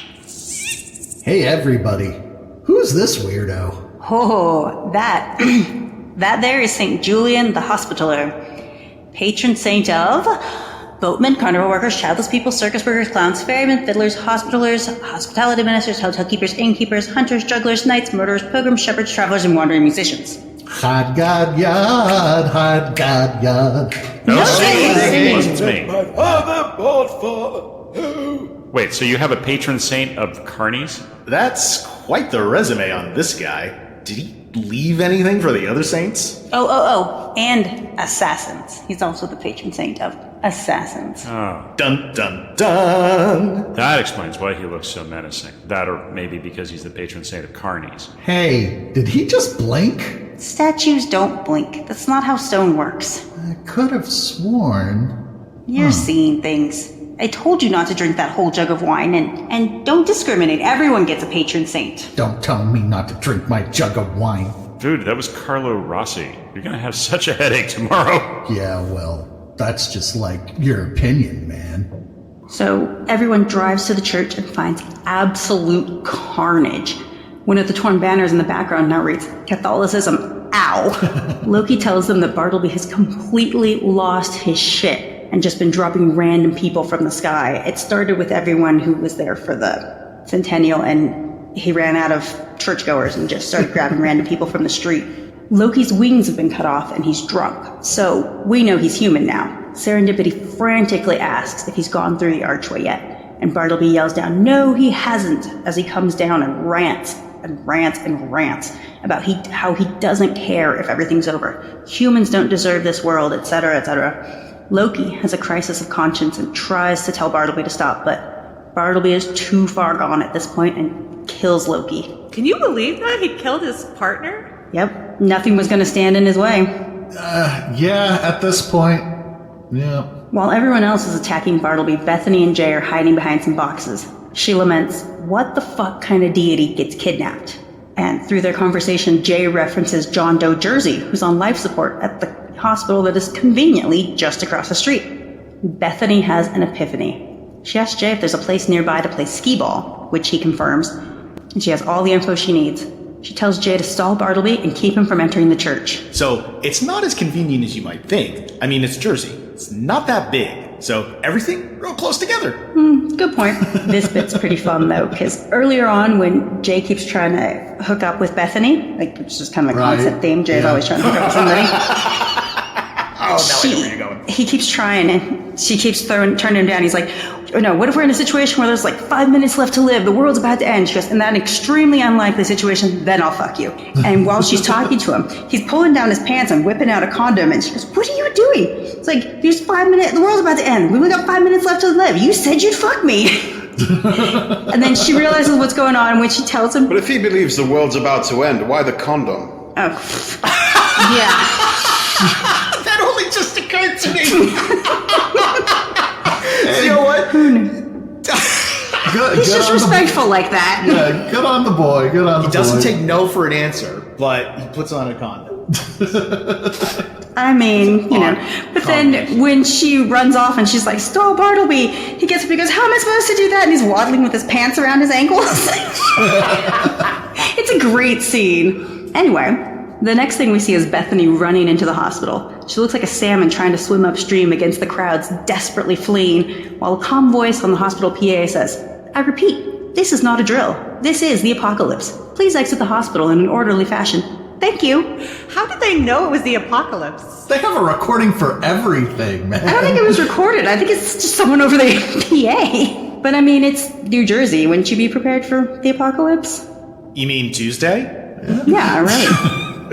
Maybe they did have it recorded. Just like, hey, Bruno, I think I saw a look. sign saying "Prepare for the apocalypse" on the side of the road on the way in. Welcome to hell. Sorry, New Jersey. Right. We're not all of hell. We're only the fifth circle. Oh, No, that's the worst one, though. Well, you people keep asking me, oh, are you really making this up? You keep going to hell. And it's like, yes, it's a much shorter trip for me. Hey, what do you mean by you people? So Jay, trying to be helpful, grabs the machine gun that they took from Azrael and starts shooting at Bartleby. Bartleby ducks so that the bullets just shear off his wings. Serendipity and Rufus try to stop Jay, but it's too late. Bartleby is human now, and he makes a run for the church doors. Back at the hospital, Bethany finds John Doe Jersey and starts literally pulling the plug on him. She's pretty sure that this is God. Fingers crossed, right? And when she pulls the last plug, it's obvious she's right. God lets out a scream as she leaves that body, which unfortunately eviscerates Bethany's innards. Metatron did warn us about this kind of thing. I always wondered how she died, like how that happened, because I was a little unclear on It's a real blink and you miss it moment, but Yeah, you it see is. her stagger back. Yeah, you see something kind of like hit her in the side where later she's bleeding from.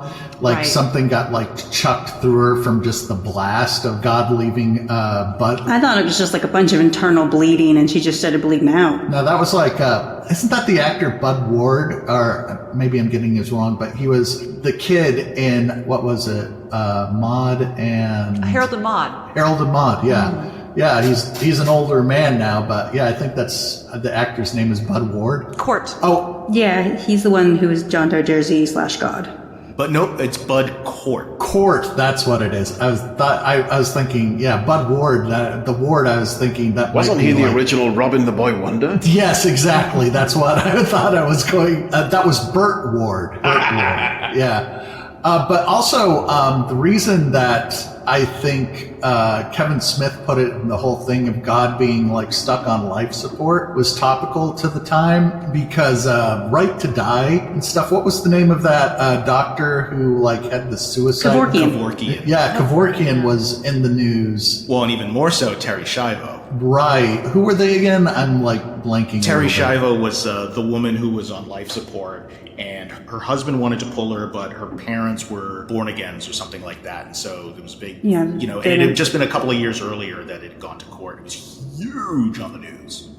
Yeah. And if you pay attention through the film when people are reading newspapers and stuff, there's little stories about the church protesting about John Doe Jersey being taken off life support. Well, because it's just across the street. Right. They also pray for him in the mass for John Doe Jersey as well. Yeah, That's they pray right. for him at the mass and they take up a collection to help pay to keep his life support on.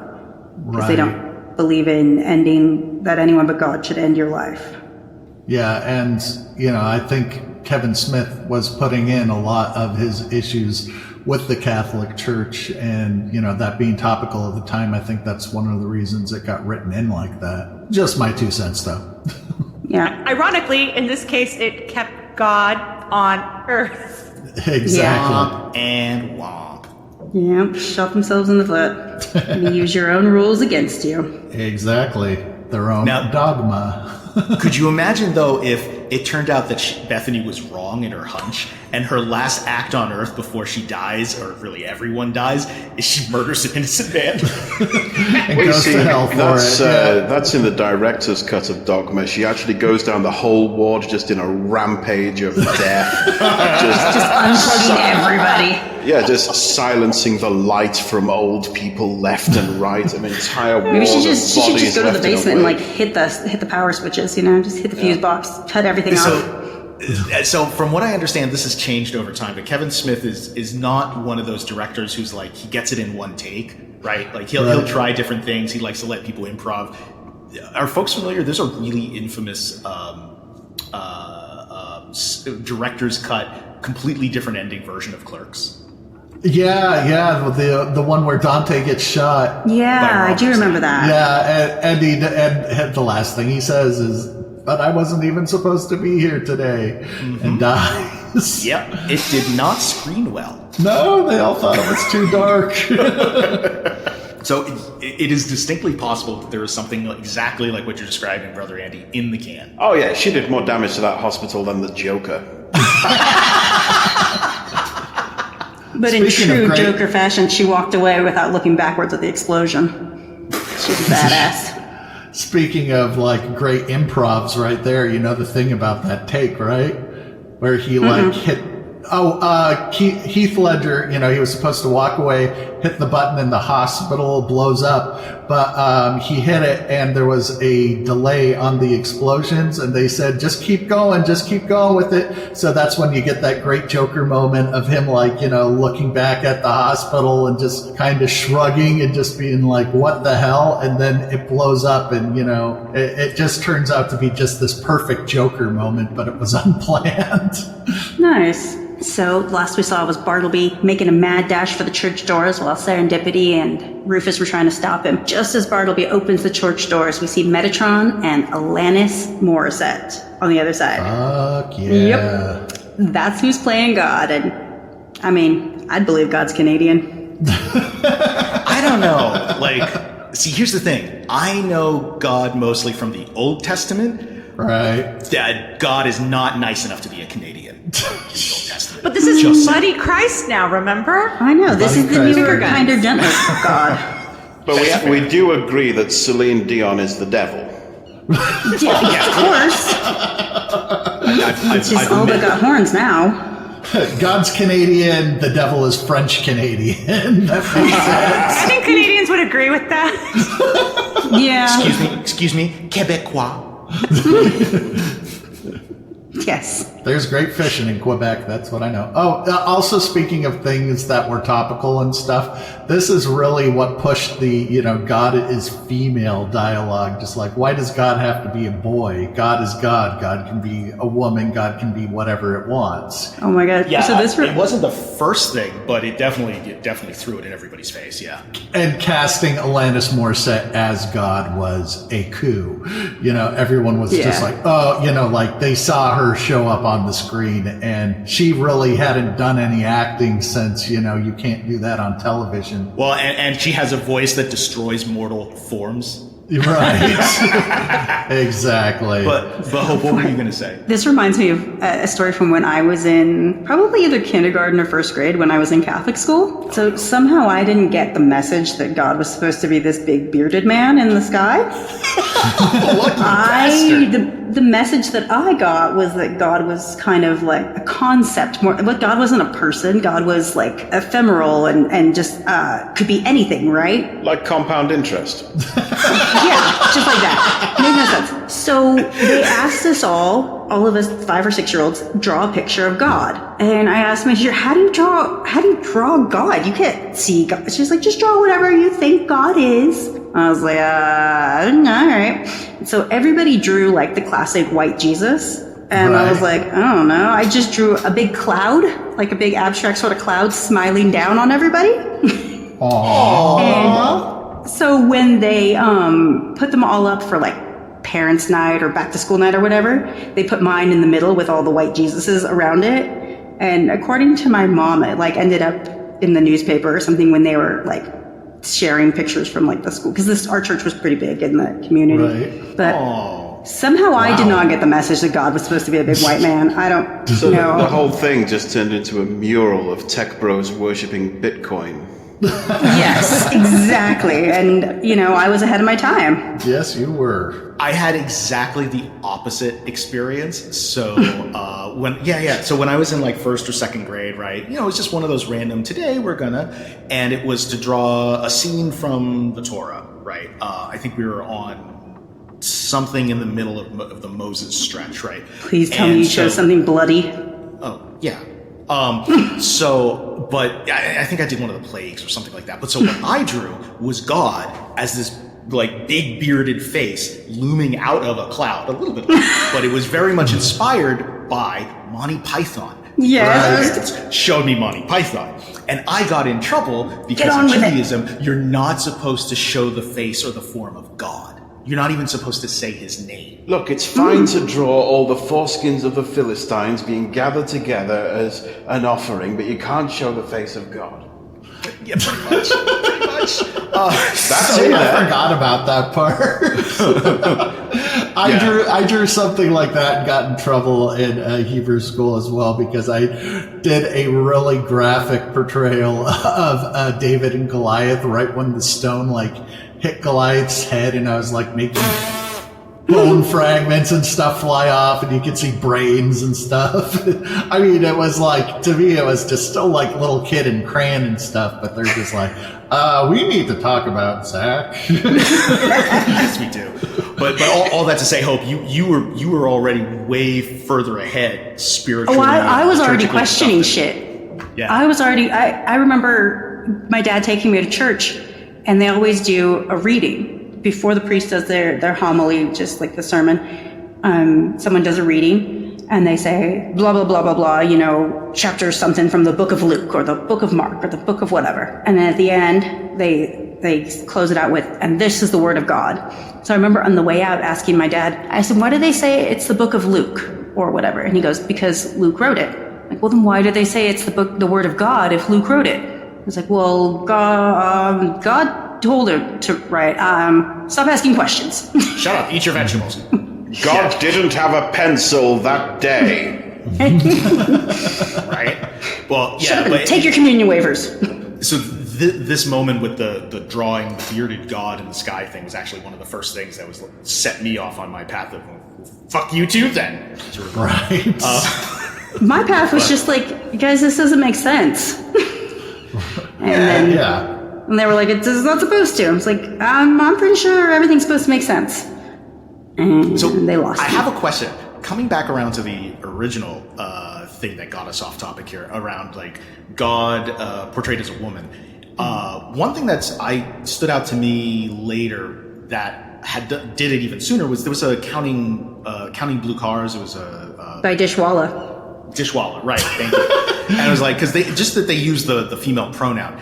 Yep. I don't remember that making a big deal though, the same way this movie did. But you guys might remember better. We didn't really pay attention to song lyrics that much back then, so people either misheard it or just didn't I care. refuse to pay attention to anything produced by someone called Dishwalla. Yeah, I think I like their music. They're actually very good. I bought the whole album when I was in high school. I think in the 90s we greatly underestimated the staying power of the great band Dishwalla. And this is the word of Dishwalla. I think if they'd known how prophetic they'd be, they might not have called themselves Dishwalla. Yeah. I mean, they were a one-hit wonder. You kind of obligated to have a weird name if you're a one-hit wonder. No, they were a two-hit wonder. No. What was the second one? Just the one. I don't remember. Well then. I have their stuff. And if you've They're just really joined good. us, ladies and gentlemen, you're listening to the Dishwalla podcast. That's 24 hours a day, every day, all about Dishwalla and their one or many hits. Let's find out. Okay, this is good, but let's bring it home because All right, so Bartleby pleads with God, but then silently accepts his fate. Metatron warns everyone who's not either dead or from another plane of existence to cover their ears, while God lets out a literal ear-splitting scream. Unhinges her jaw. Bartleby's head explodes. God whooshes everything back to normal in the church courtyard, and it seems like we're looking at a happily ever after situation. That is, until someone realizes Bethany hasn't come back. Bob appears carrying her lifeless body. Metatron laments that death is an unfortunate requirement of being a martyr. Fortunately, this is no biggie for God. She brings Bethany back Lazarus style and then wanders off to do a headstand by a tree. Yeah, she's that kind of deity. Metatron tells Bethany to take care of herself because they'll need her again. She says, yeah, I'm the last scion. Then Metatron touches her abdomen and tells her, no, this is the last scion. Yep. Bethany's preggers and her crisis of faith is over. She takes advantage of this once-in-a-lifetime opportunity to ask God about life, the universe, and everything. God just gives her a nose boop. I mean, makes about as much sense as 42, right? All of the non-humans head back up to heaven, and That's it. You know, I got a little bit of a thought here. So, when Bethany initially asks Metatron about God, God says that she's a bit lonely but funny. And at the end, he says, I told you she was funny. But usually, having a sense of humor and stuff is a trauma response. So I'm just thinking, what kind of fucking trauma did God go through to become funny? Have you met us? The kind she created herself, like the Great Flood and all that shit? Yeah. Create a universe, man. That's gotta be traumatic.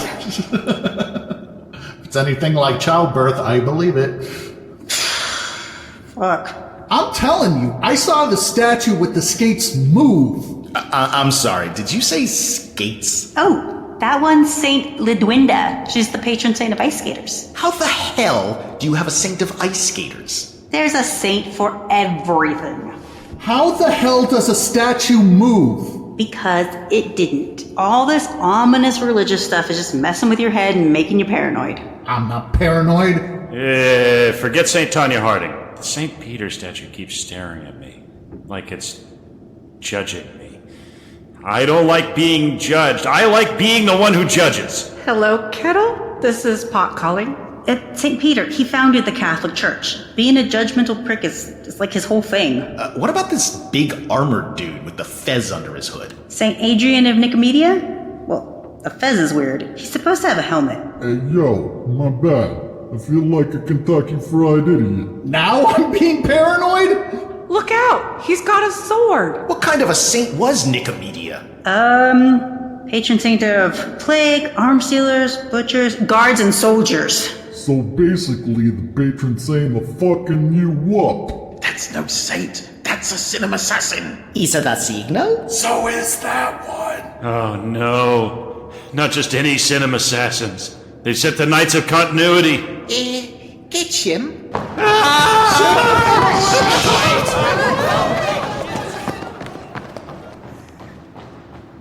Wait for me.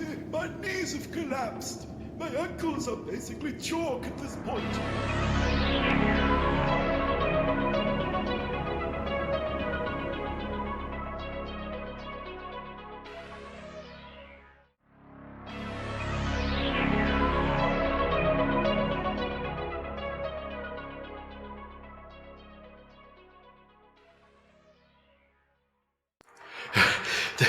The story so far.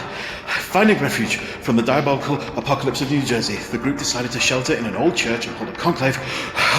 Comedy religious drama Dogma from director Kevin Smith, in which Ben Affleck is trying to end the world and not just establish lore of any beloved comic book franchises. Meanwhile, a group of vicious, saintly killers...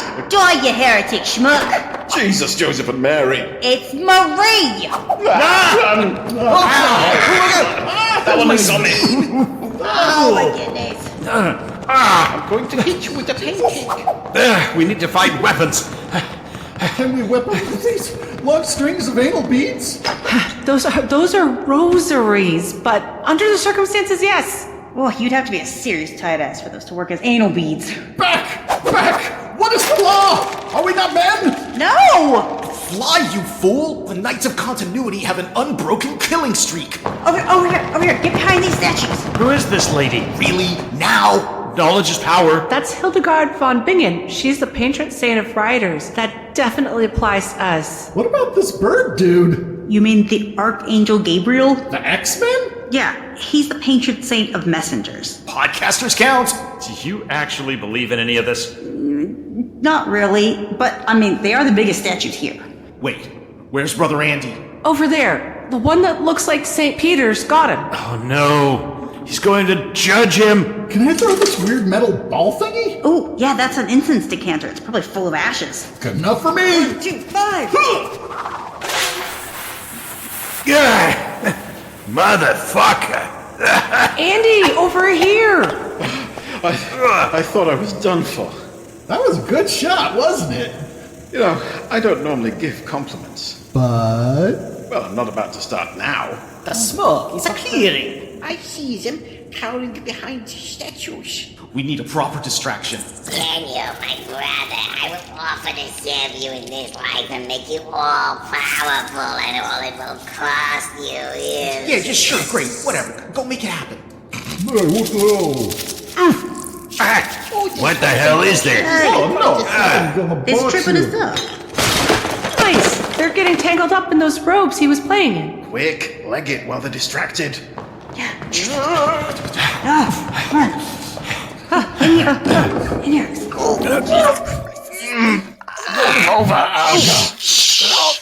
That's my dick. Rather a tight squeeze. Better elbows than our necks. I think these confessional booths are soundproof. Is that where we are? Oh, I thought we were in the Fancy Johns. Well, that explains the smell. Soundproof, you say? Perfect. Then we can finish our conclave that was so rudely interrupted by the Knights of Continuity. Isn't it ironic? Don't you think? No. But we still have judgments to render. It's supposed to be the other way around in the confessional. Ew, my spine has collapsed. Again.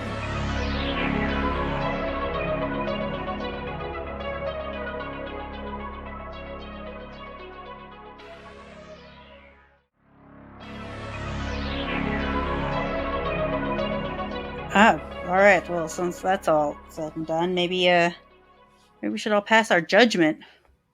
Zach, you go first. Sure, you got a lot to say on this. Yeah, Coming I from a Jewish background, well, how does all this Catholicism hit you? All right. Did you say wow? I did say wow. And I'm a big fan of the Buddy Christ now, thanks to this movie. Having grown up in the Jewish faith, I didn't know much about Catholicism until I started dating a Catholic girl, as most good Jewish boys do. And viewing the film... Your mother would be so disappointed.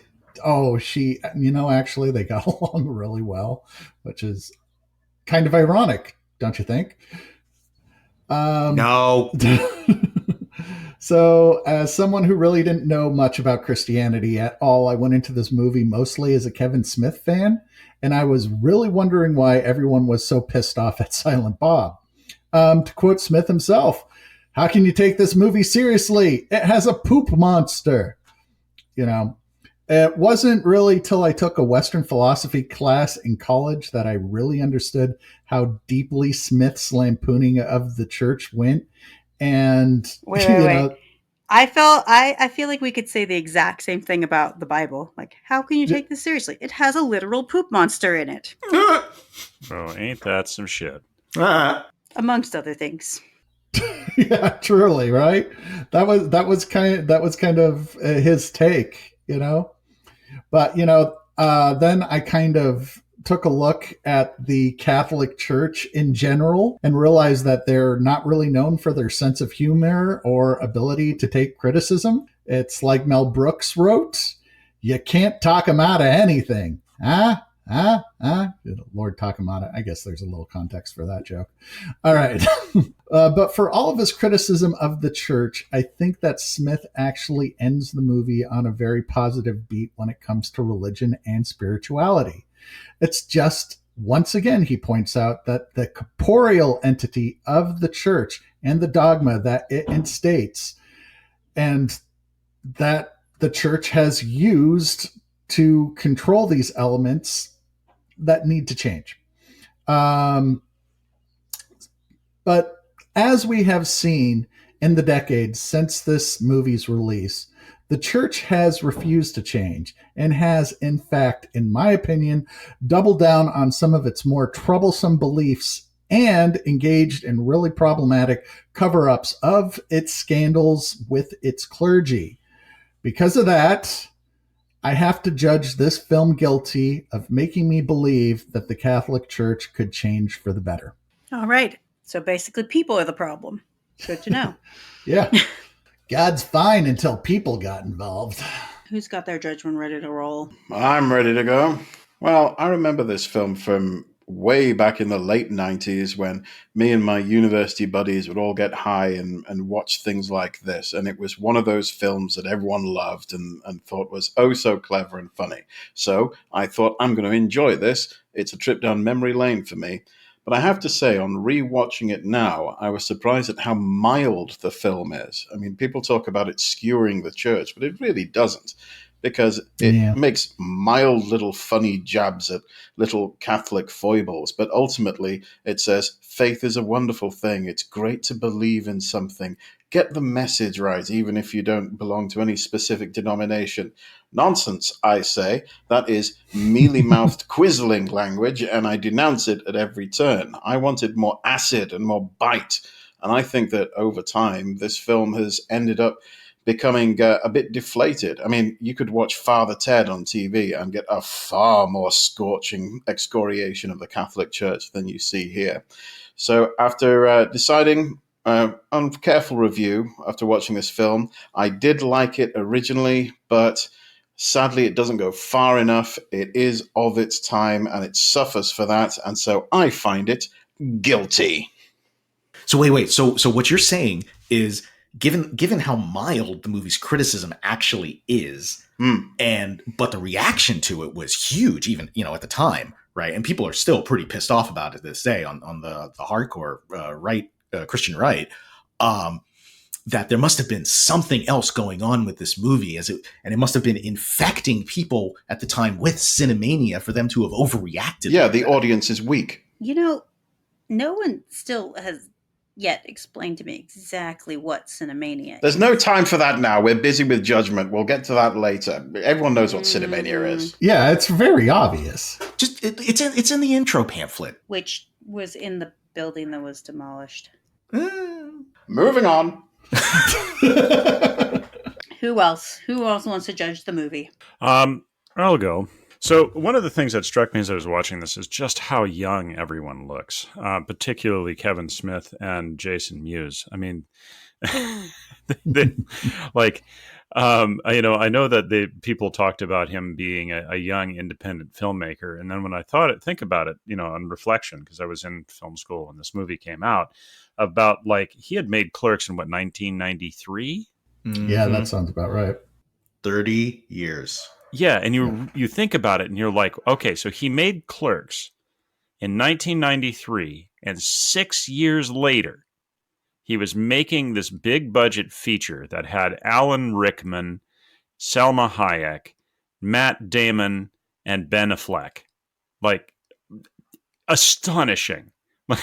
He pretty much instead discovered of calling him Ben Affleck, you should call him one half of the Bennifer duo. I was just astonished at how young he is, and thinking about the kind of the thought in production terms is that people often don't end up becoming a director until they're in their 40s, and then it's through their 40s through their 60s that they kind of refine their craft. And Kevin Smith is, he was young. He is still pretty young. He's still, he's in his 50s, early 50s now? Mm-hmm. Yeah. And he's more or less, I wouldn't say retired exactly, but I mean, his career is kind of at the tail end at this point. He's making Clerks 3, but I mean, he's not actively making movies the way he was in the 90s. Anyway, and not that this is all about Kevin Smith, but it just boggles my mind. And how many film students, myself included, looked at his work and were like, oh, I can do that. He really was a big inspiration to a lot of indie directors he was the guy you could look at and go look, he did it. Yeah, exactly. Yeah. But the thing that's frustrating about this is that as much as I love Kevin Smith's work, and I admire him as a person, he is a truly decent person who has worked on himself. He's one of these folks who, he has talked openly about his process of going through therapy, and talked about, his own personal abuse, and been very, very frank and open with the public about it. And I admire that and I applaud that. And on the other hand, the thing that's the most frustrating to me, his success is the long con of the film industry. And you're thinking about how many different kids went into film school after seeing Kevin Smith and the success that he had. And this is, again, no shade at Kevin Smith. He has repeatedly talked about how he is, an incredibly lucky human being. And I absolutely agree. And how many kids ended up seeing his example and going out to film school and who are now, who have spent most of their adult lives trying to barely scrape by and make ends meet. I don't hold Smith responsible for that. I hold Harvey Weinstein responsible for that. So a couple of funny things here. So one, Kevin Smith dropped out of film school. He didn't finish. I know. No, I know that. Yeah, I know. I'm not talking about that. I'm talking about how many kids, who grew up, from my generation of people who grew up on, the first generation to grow up with home video, watching movies, and went to film school. And a lot of his work was held up as an example by what was a massive con in the education industry, right? Every fucking school has a film school, right? How many kids put themselves into inescapable debt going into film school because they saw Kevin Smith and they were like, I can do that too. And they were conned by basically the college loan industry. Yeah, that's exactly. I'm totally with you. Yeah, because like that's the key detail they all leave out of their stories. Like Kevin Smith never actually finished, right? Yeah. They're not going to tell their kids that because they want the kids to keep spending the money on them. Kevin Smith also has been really open about his dependency of his early rise. That he's sick to his stomach that he has to credit Harvey Weinstein and Miramax with his success. Right? He talks about Kevin Smith even. And I absolutely like. Yeah, he even talks about with Clerks how he got the funding for Clerks was he worked in a video store and he put down the manager as a reference for credit cards. Then he applied to all of the credit cards and he answered the calls for the reference because he was the store manager. He indebted himself. And what he has said, well, like when I was standing there listening to him talk, when someone asked him, probably due to Dogma, if he believes there is a God, and he said, I most definitely do. The fact that I have a career is proof to me that God exists. Well, Kevin Smith may have a career, but it turns out there can be only one because it really is Highlander rules. Yeah, that's what I'm getting at, though. It isn't so much Kevin Smith because I respect him. I like him as a person. I like how open and honest he is and how much he has really tried to dissuade people from doing dumb shit like he did, personally indebting himself to make his film, which is the worst bet a person can make. Like film investment is one of the riskiest investments, period. And so that he has been open and honest about it. But the problem is that he is the Horatio Alger of the film industry. He is the person that is held up by all these other people who are conning people into going into film. I think he kind of understands this. I don't think he's the bad person. It's all the other people who are exploiting his example as a way to funnel people into overpriced independent film schools. Yes. Yeah. Yes. I know because I attended one and none of the people that I was in my class are actually working in film anymore. That's right. Yeah. Like they're being fed into this meat grinder of the film industry, which in a lot of ways paved the way for a lot of abuses that other businesses took from the example of the way that people working in the film industry were exploited and said, we need to do that to our workers. And so, and that's the thing. Like I said, I don't dislike Kevin Smith. And if he hears this, I don't want him to feel guilty for his success because he worked his ass off. That's fine. It's, I respect him for that. He's a creative person. He's done some fantastic work. I like how open and honest he is about everything. It's unfortunate that his example was exploited by all of the people around him, the people trying to channel folks into that exploitation engine that is Hollywood. It's all of the folks who work in the industry or who think I can work my way up into directing and making films and being creative if I just start by handing around coffee. Yeah, because all those exactly, because all those kids who went through the film school thing and now they owe hundreds of thousands of dollars, the only thing they know to do to get a foot in the door is to work 20-hour days, 7 days a week for shoots, and it's like, and they burn themselves out. Yeah, and it's cheap labor for the film productions. Yep, the industry knows that, and they work off that. Like it would not be able to exist without that easily exploitable labor. All those interns. Yeah, them chasing that dream, and it's really sad. And that's the thing that, like, personally, I have had like I have an IMDb page. I have got lots of credits on it. And I think about how much sacrifice, like personal sacrifice that I went through to get that. And I'm not even that successful. Like I've had people come up to me in the general film market where I am and ask me if I will give talks motivating local young film students and telling them about my experience. And I was like,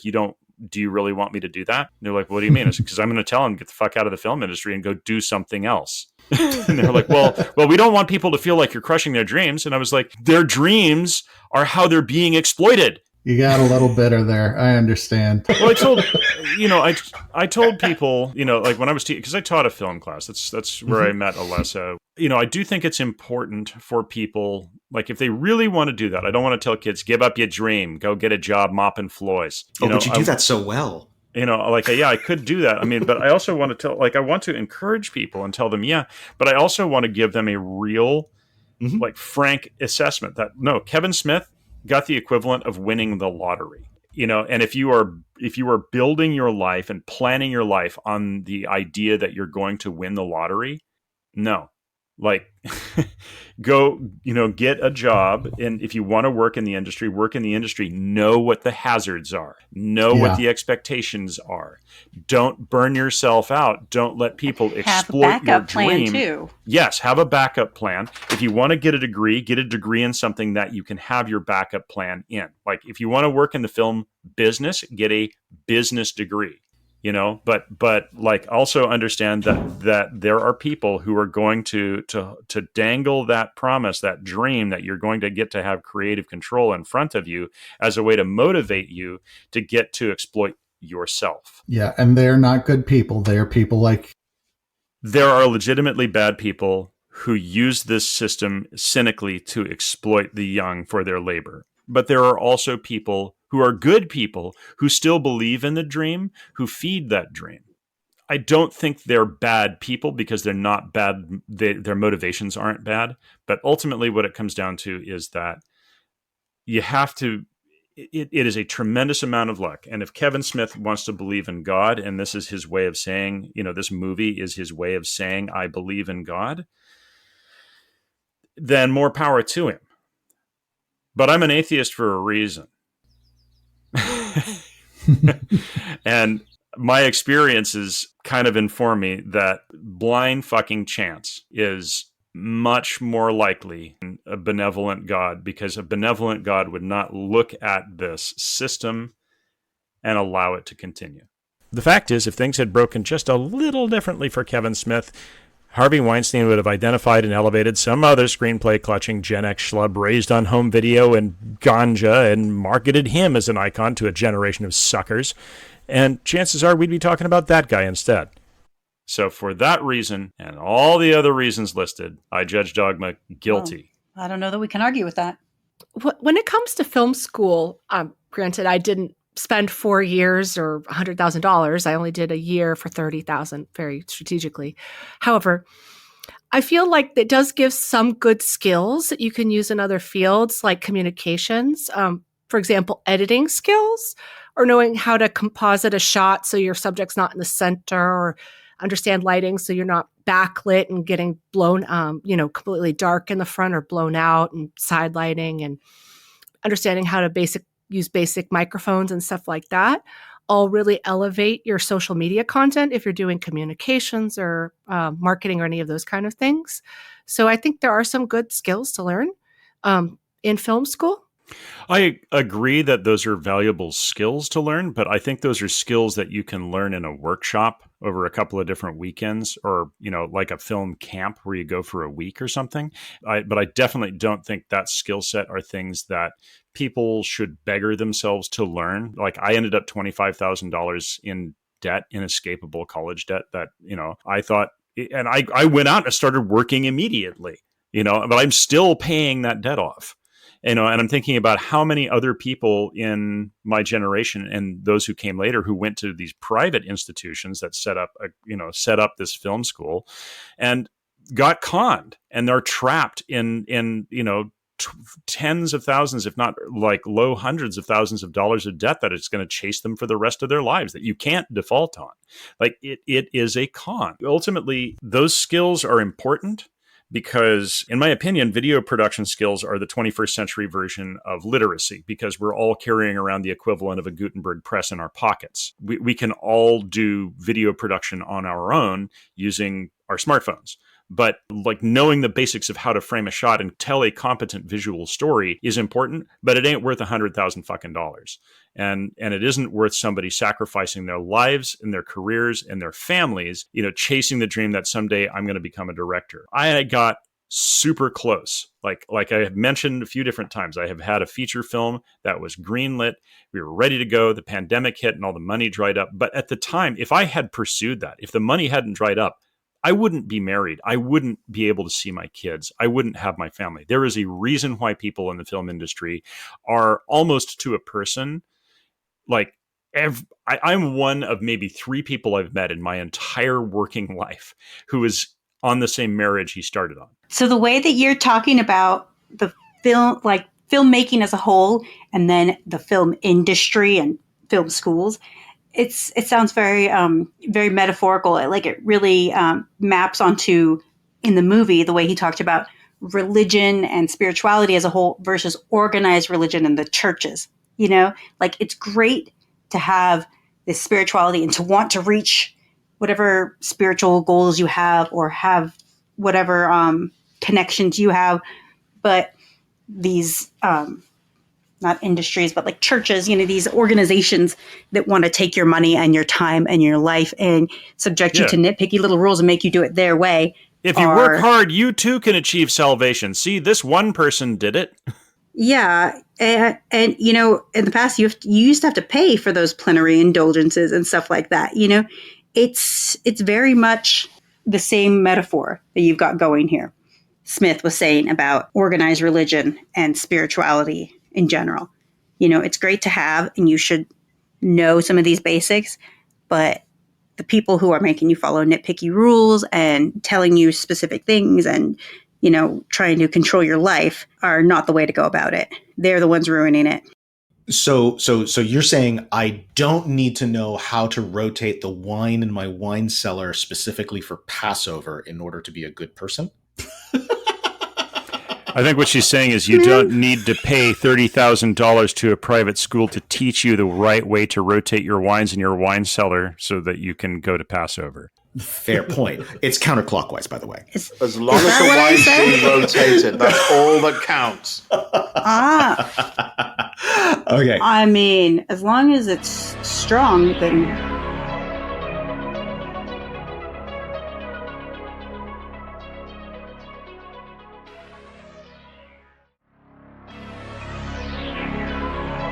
So, okay, Hope, you clearly have thoughts. What's your judgment, O Pontifex?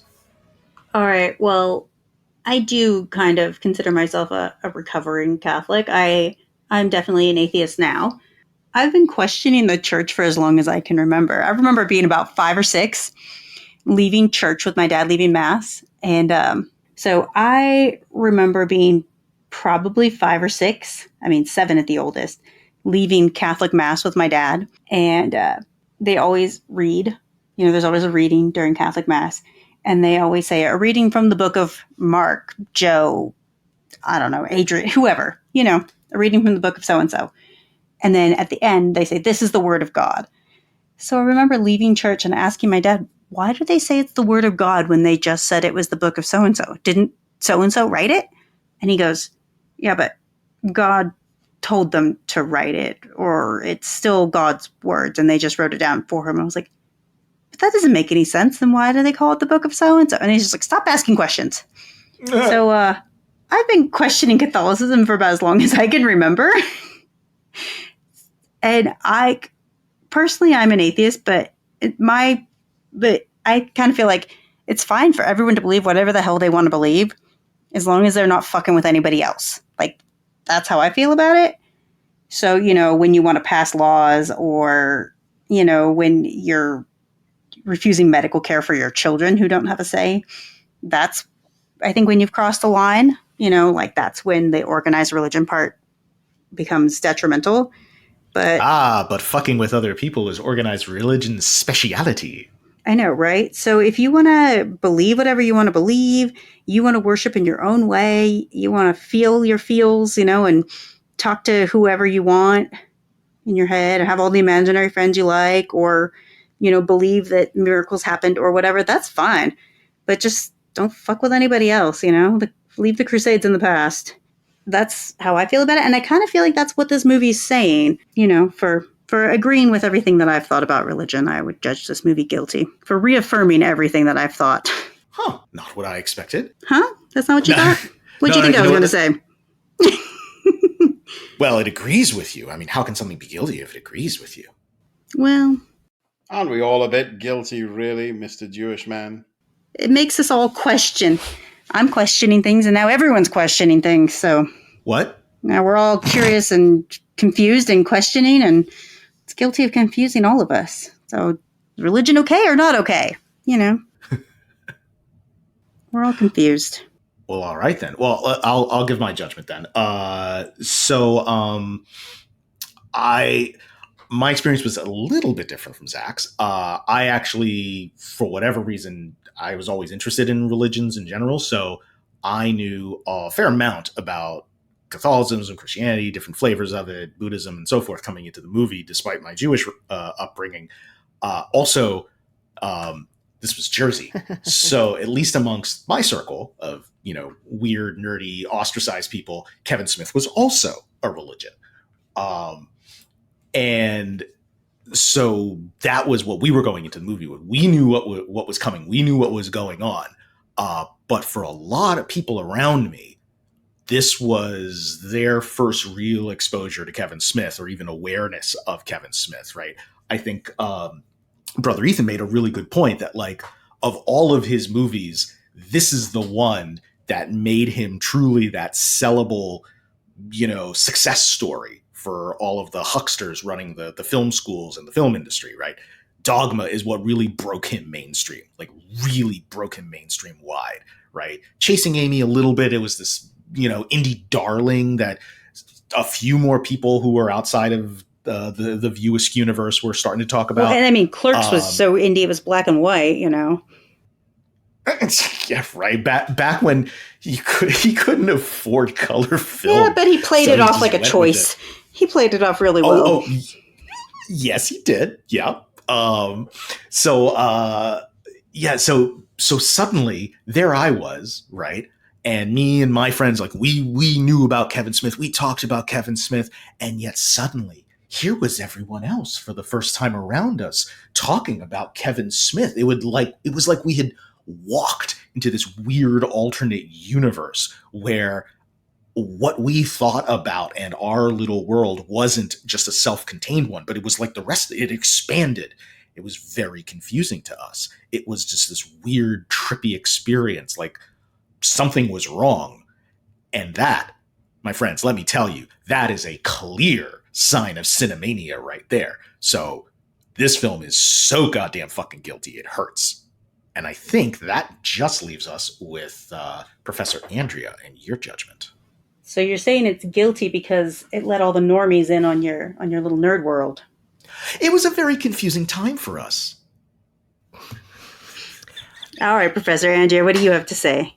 Well, I think the reason that this movie is guilty is because you start with a character, Bethany, who is sincere. She goes to church. She's suffering doubts, but she wants to believe. It was the way she was raised. She feels like a connection somehow to spirituality like that. And the movie poses questions that I'm sure Bethany would have. Like, why does it feel like God doesn't speak to people? People say that all the time, right? Why is it silent? Well, in this movie, the answer is it causes them to explode. But then also, why is the Metatron silent then? Why doesn't the Metatron talk to more of us? So you have this very sincere question, and the answer is very ridiculous and comedic. And then another question people often ask is God fallible or infallible, right? And the movie's answer to that profound question is, if God was proven wrong, existence would become non-existence, which is a bit of a letdown. But even worse than all of that. Wait, that bit totally reminds me of the Babelfish part in Hitchhiker's Guide.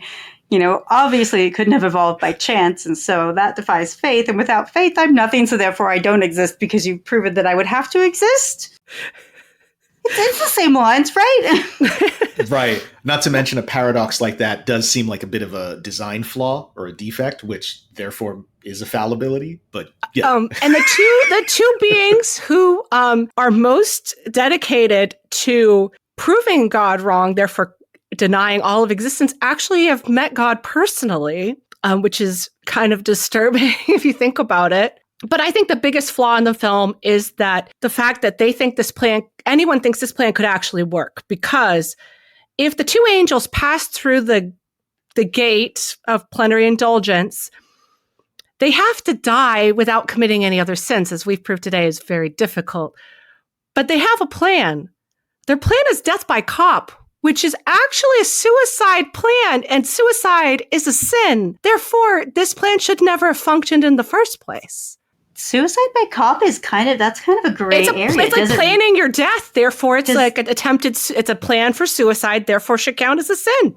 Oh, yeah. Okay, I agree with you. Yeah, and I don't think St. Augustine ever addressed it. I don't think cops had guns in his time. I don't think that the angel's plan could have ever worked. Therefore, for all of these logical fallacies, I must judge this film guilty of cinemania. A very, very well thought out judgment, Professor Andrea. Thank you so much. You're welcome. And I think that closes us out. That's it for Dogma. All right. Sorry for all the religiosity, folks, but that was my pick for the season. So that's how it works? You have to keep going back to confession every time you sin to get your soul all cleaned up? Kinda. I mean, it's a good way to keep you hooked, right? Like, you're a captive market. Move over. Why? What do Jews do to get rid of guilt? Once a year, Yom Kippur. We get it done all in one day. Way more efficient. Yeah, but that's just divine guilt. Then there's maternal guilt. That's inescapable. Oh, damn straight. Oh, we have that too. Oh, speaking of which... Shit, you again? And if Clark Nova found us here, the Knights of Continuity won't be far behind. Daniel, I have held up my end of the bargain, and now I've come to collect. Your everlasting soul, remember? Oh, right. Sorry, I wasn't really listening to you. Yeah, sure. No, that's the Costco card. Oh, here you go. This is just a piece of paper. One soul, Alex Q. What the fuck is this? Kid I grew up with. Back in middle school, instead of trading PB&Js at lunchtime, I started selling them for other kids' souls. I've got like 100. Wait, you can't. That's not how this works. Deal's a deal. And besides, since when did you make deals for anything other than bug powder? Or been at all helpful? Or not tried to drive us crazy? Or murder us? You know what? I love. It's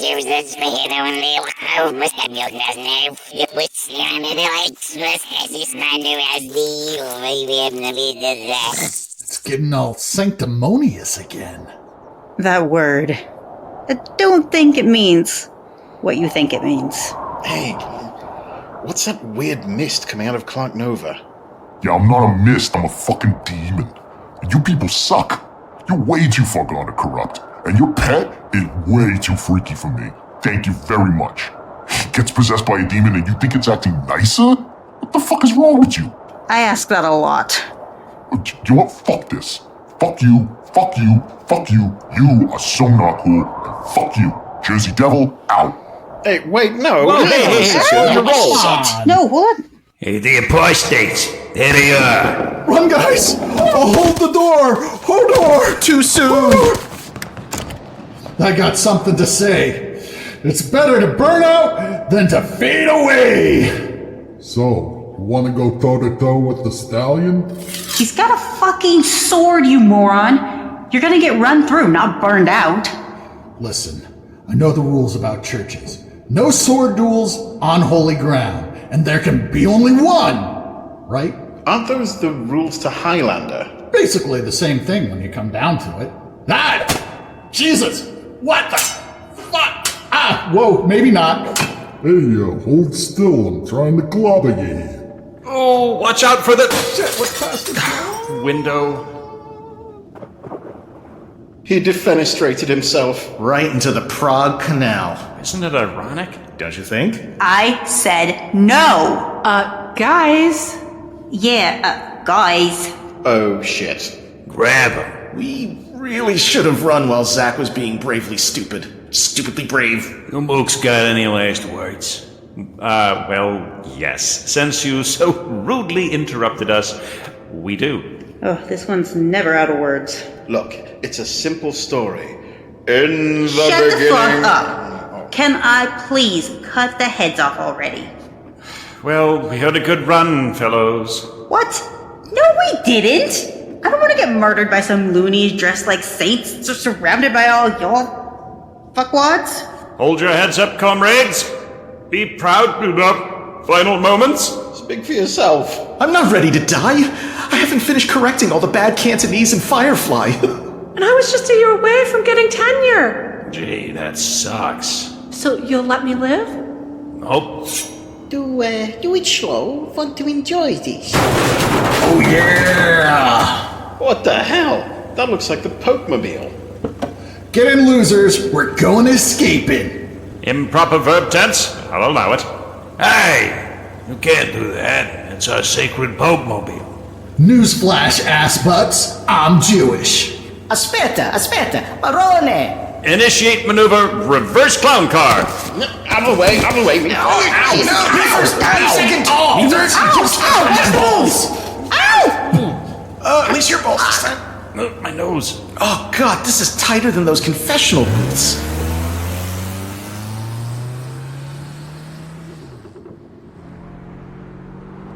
There, hang a right. And another right. Where are you taking us? One more right. This is all wrong! So is stealing a Pokemobile. Well, 2 wrongs don't make a right. Don't worry. In Jersey, 3 rights make a left. And okay.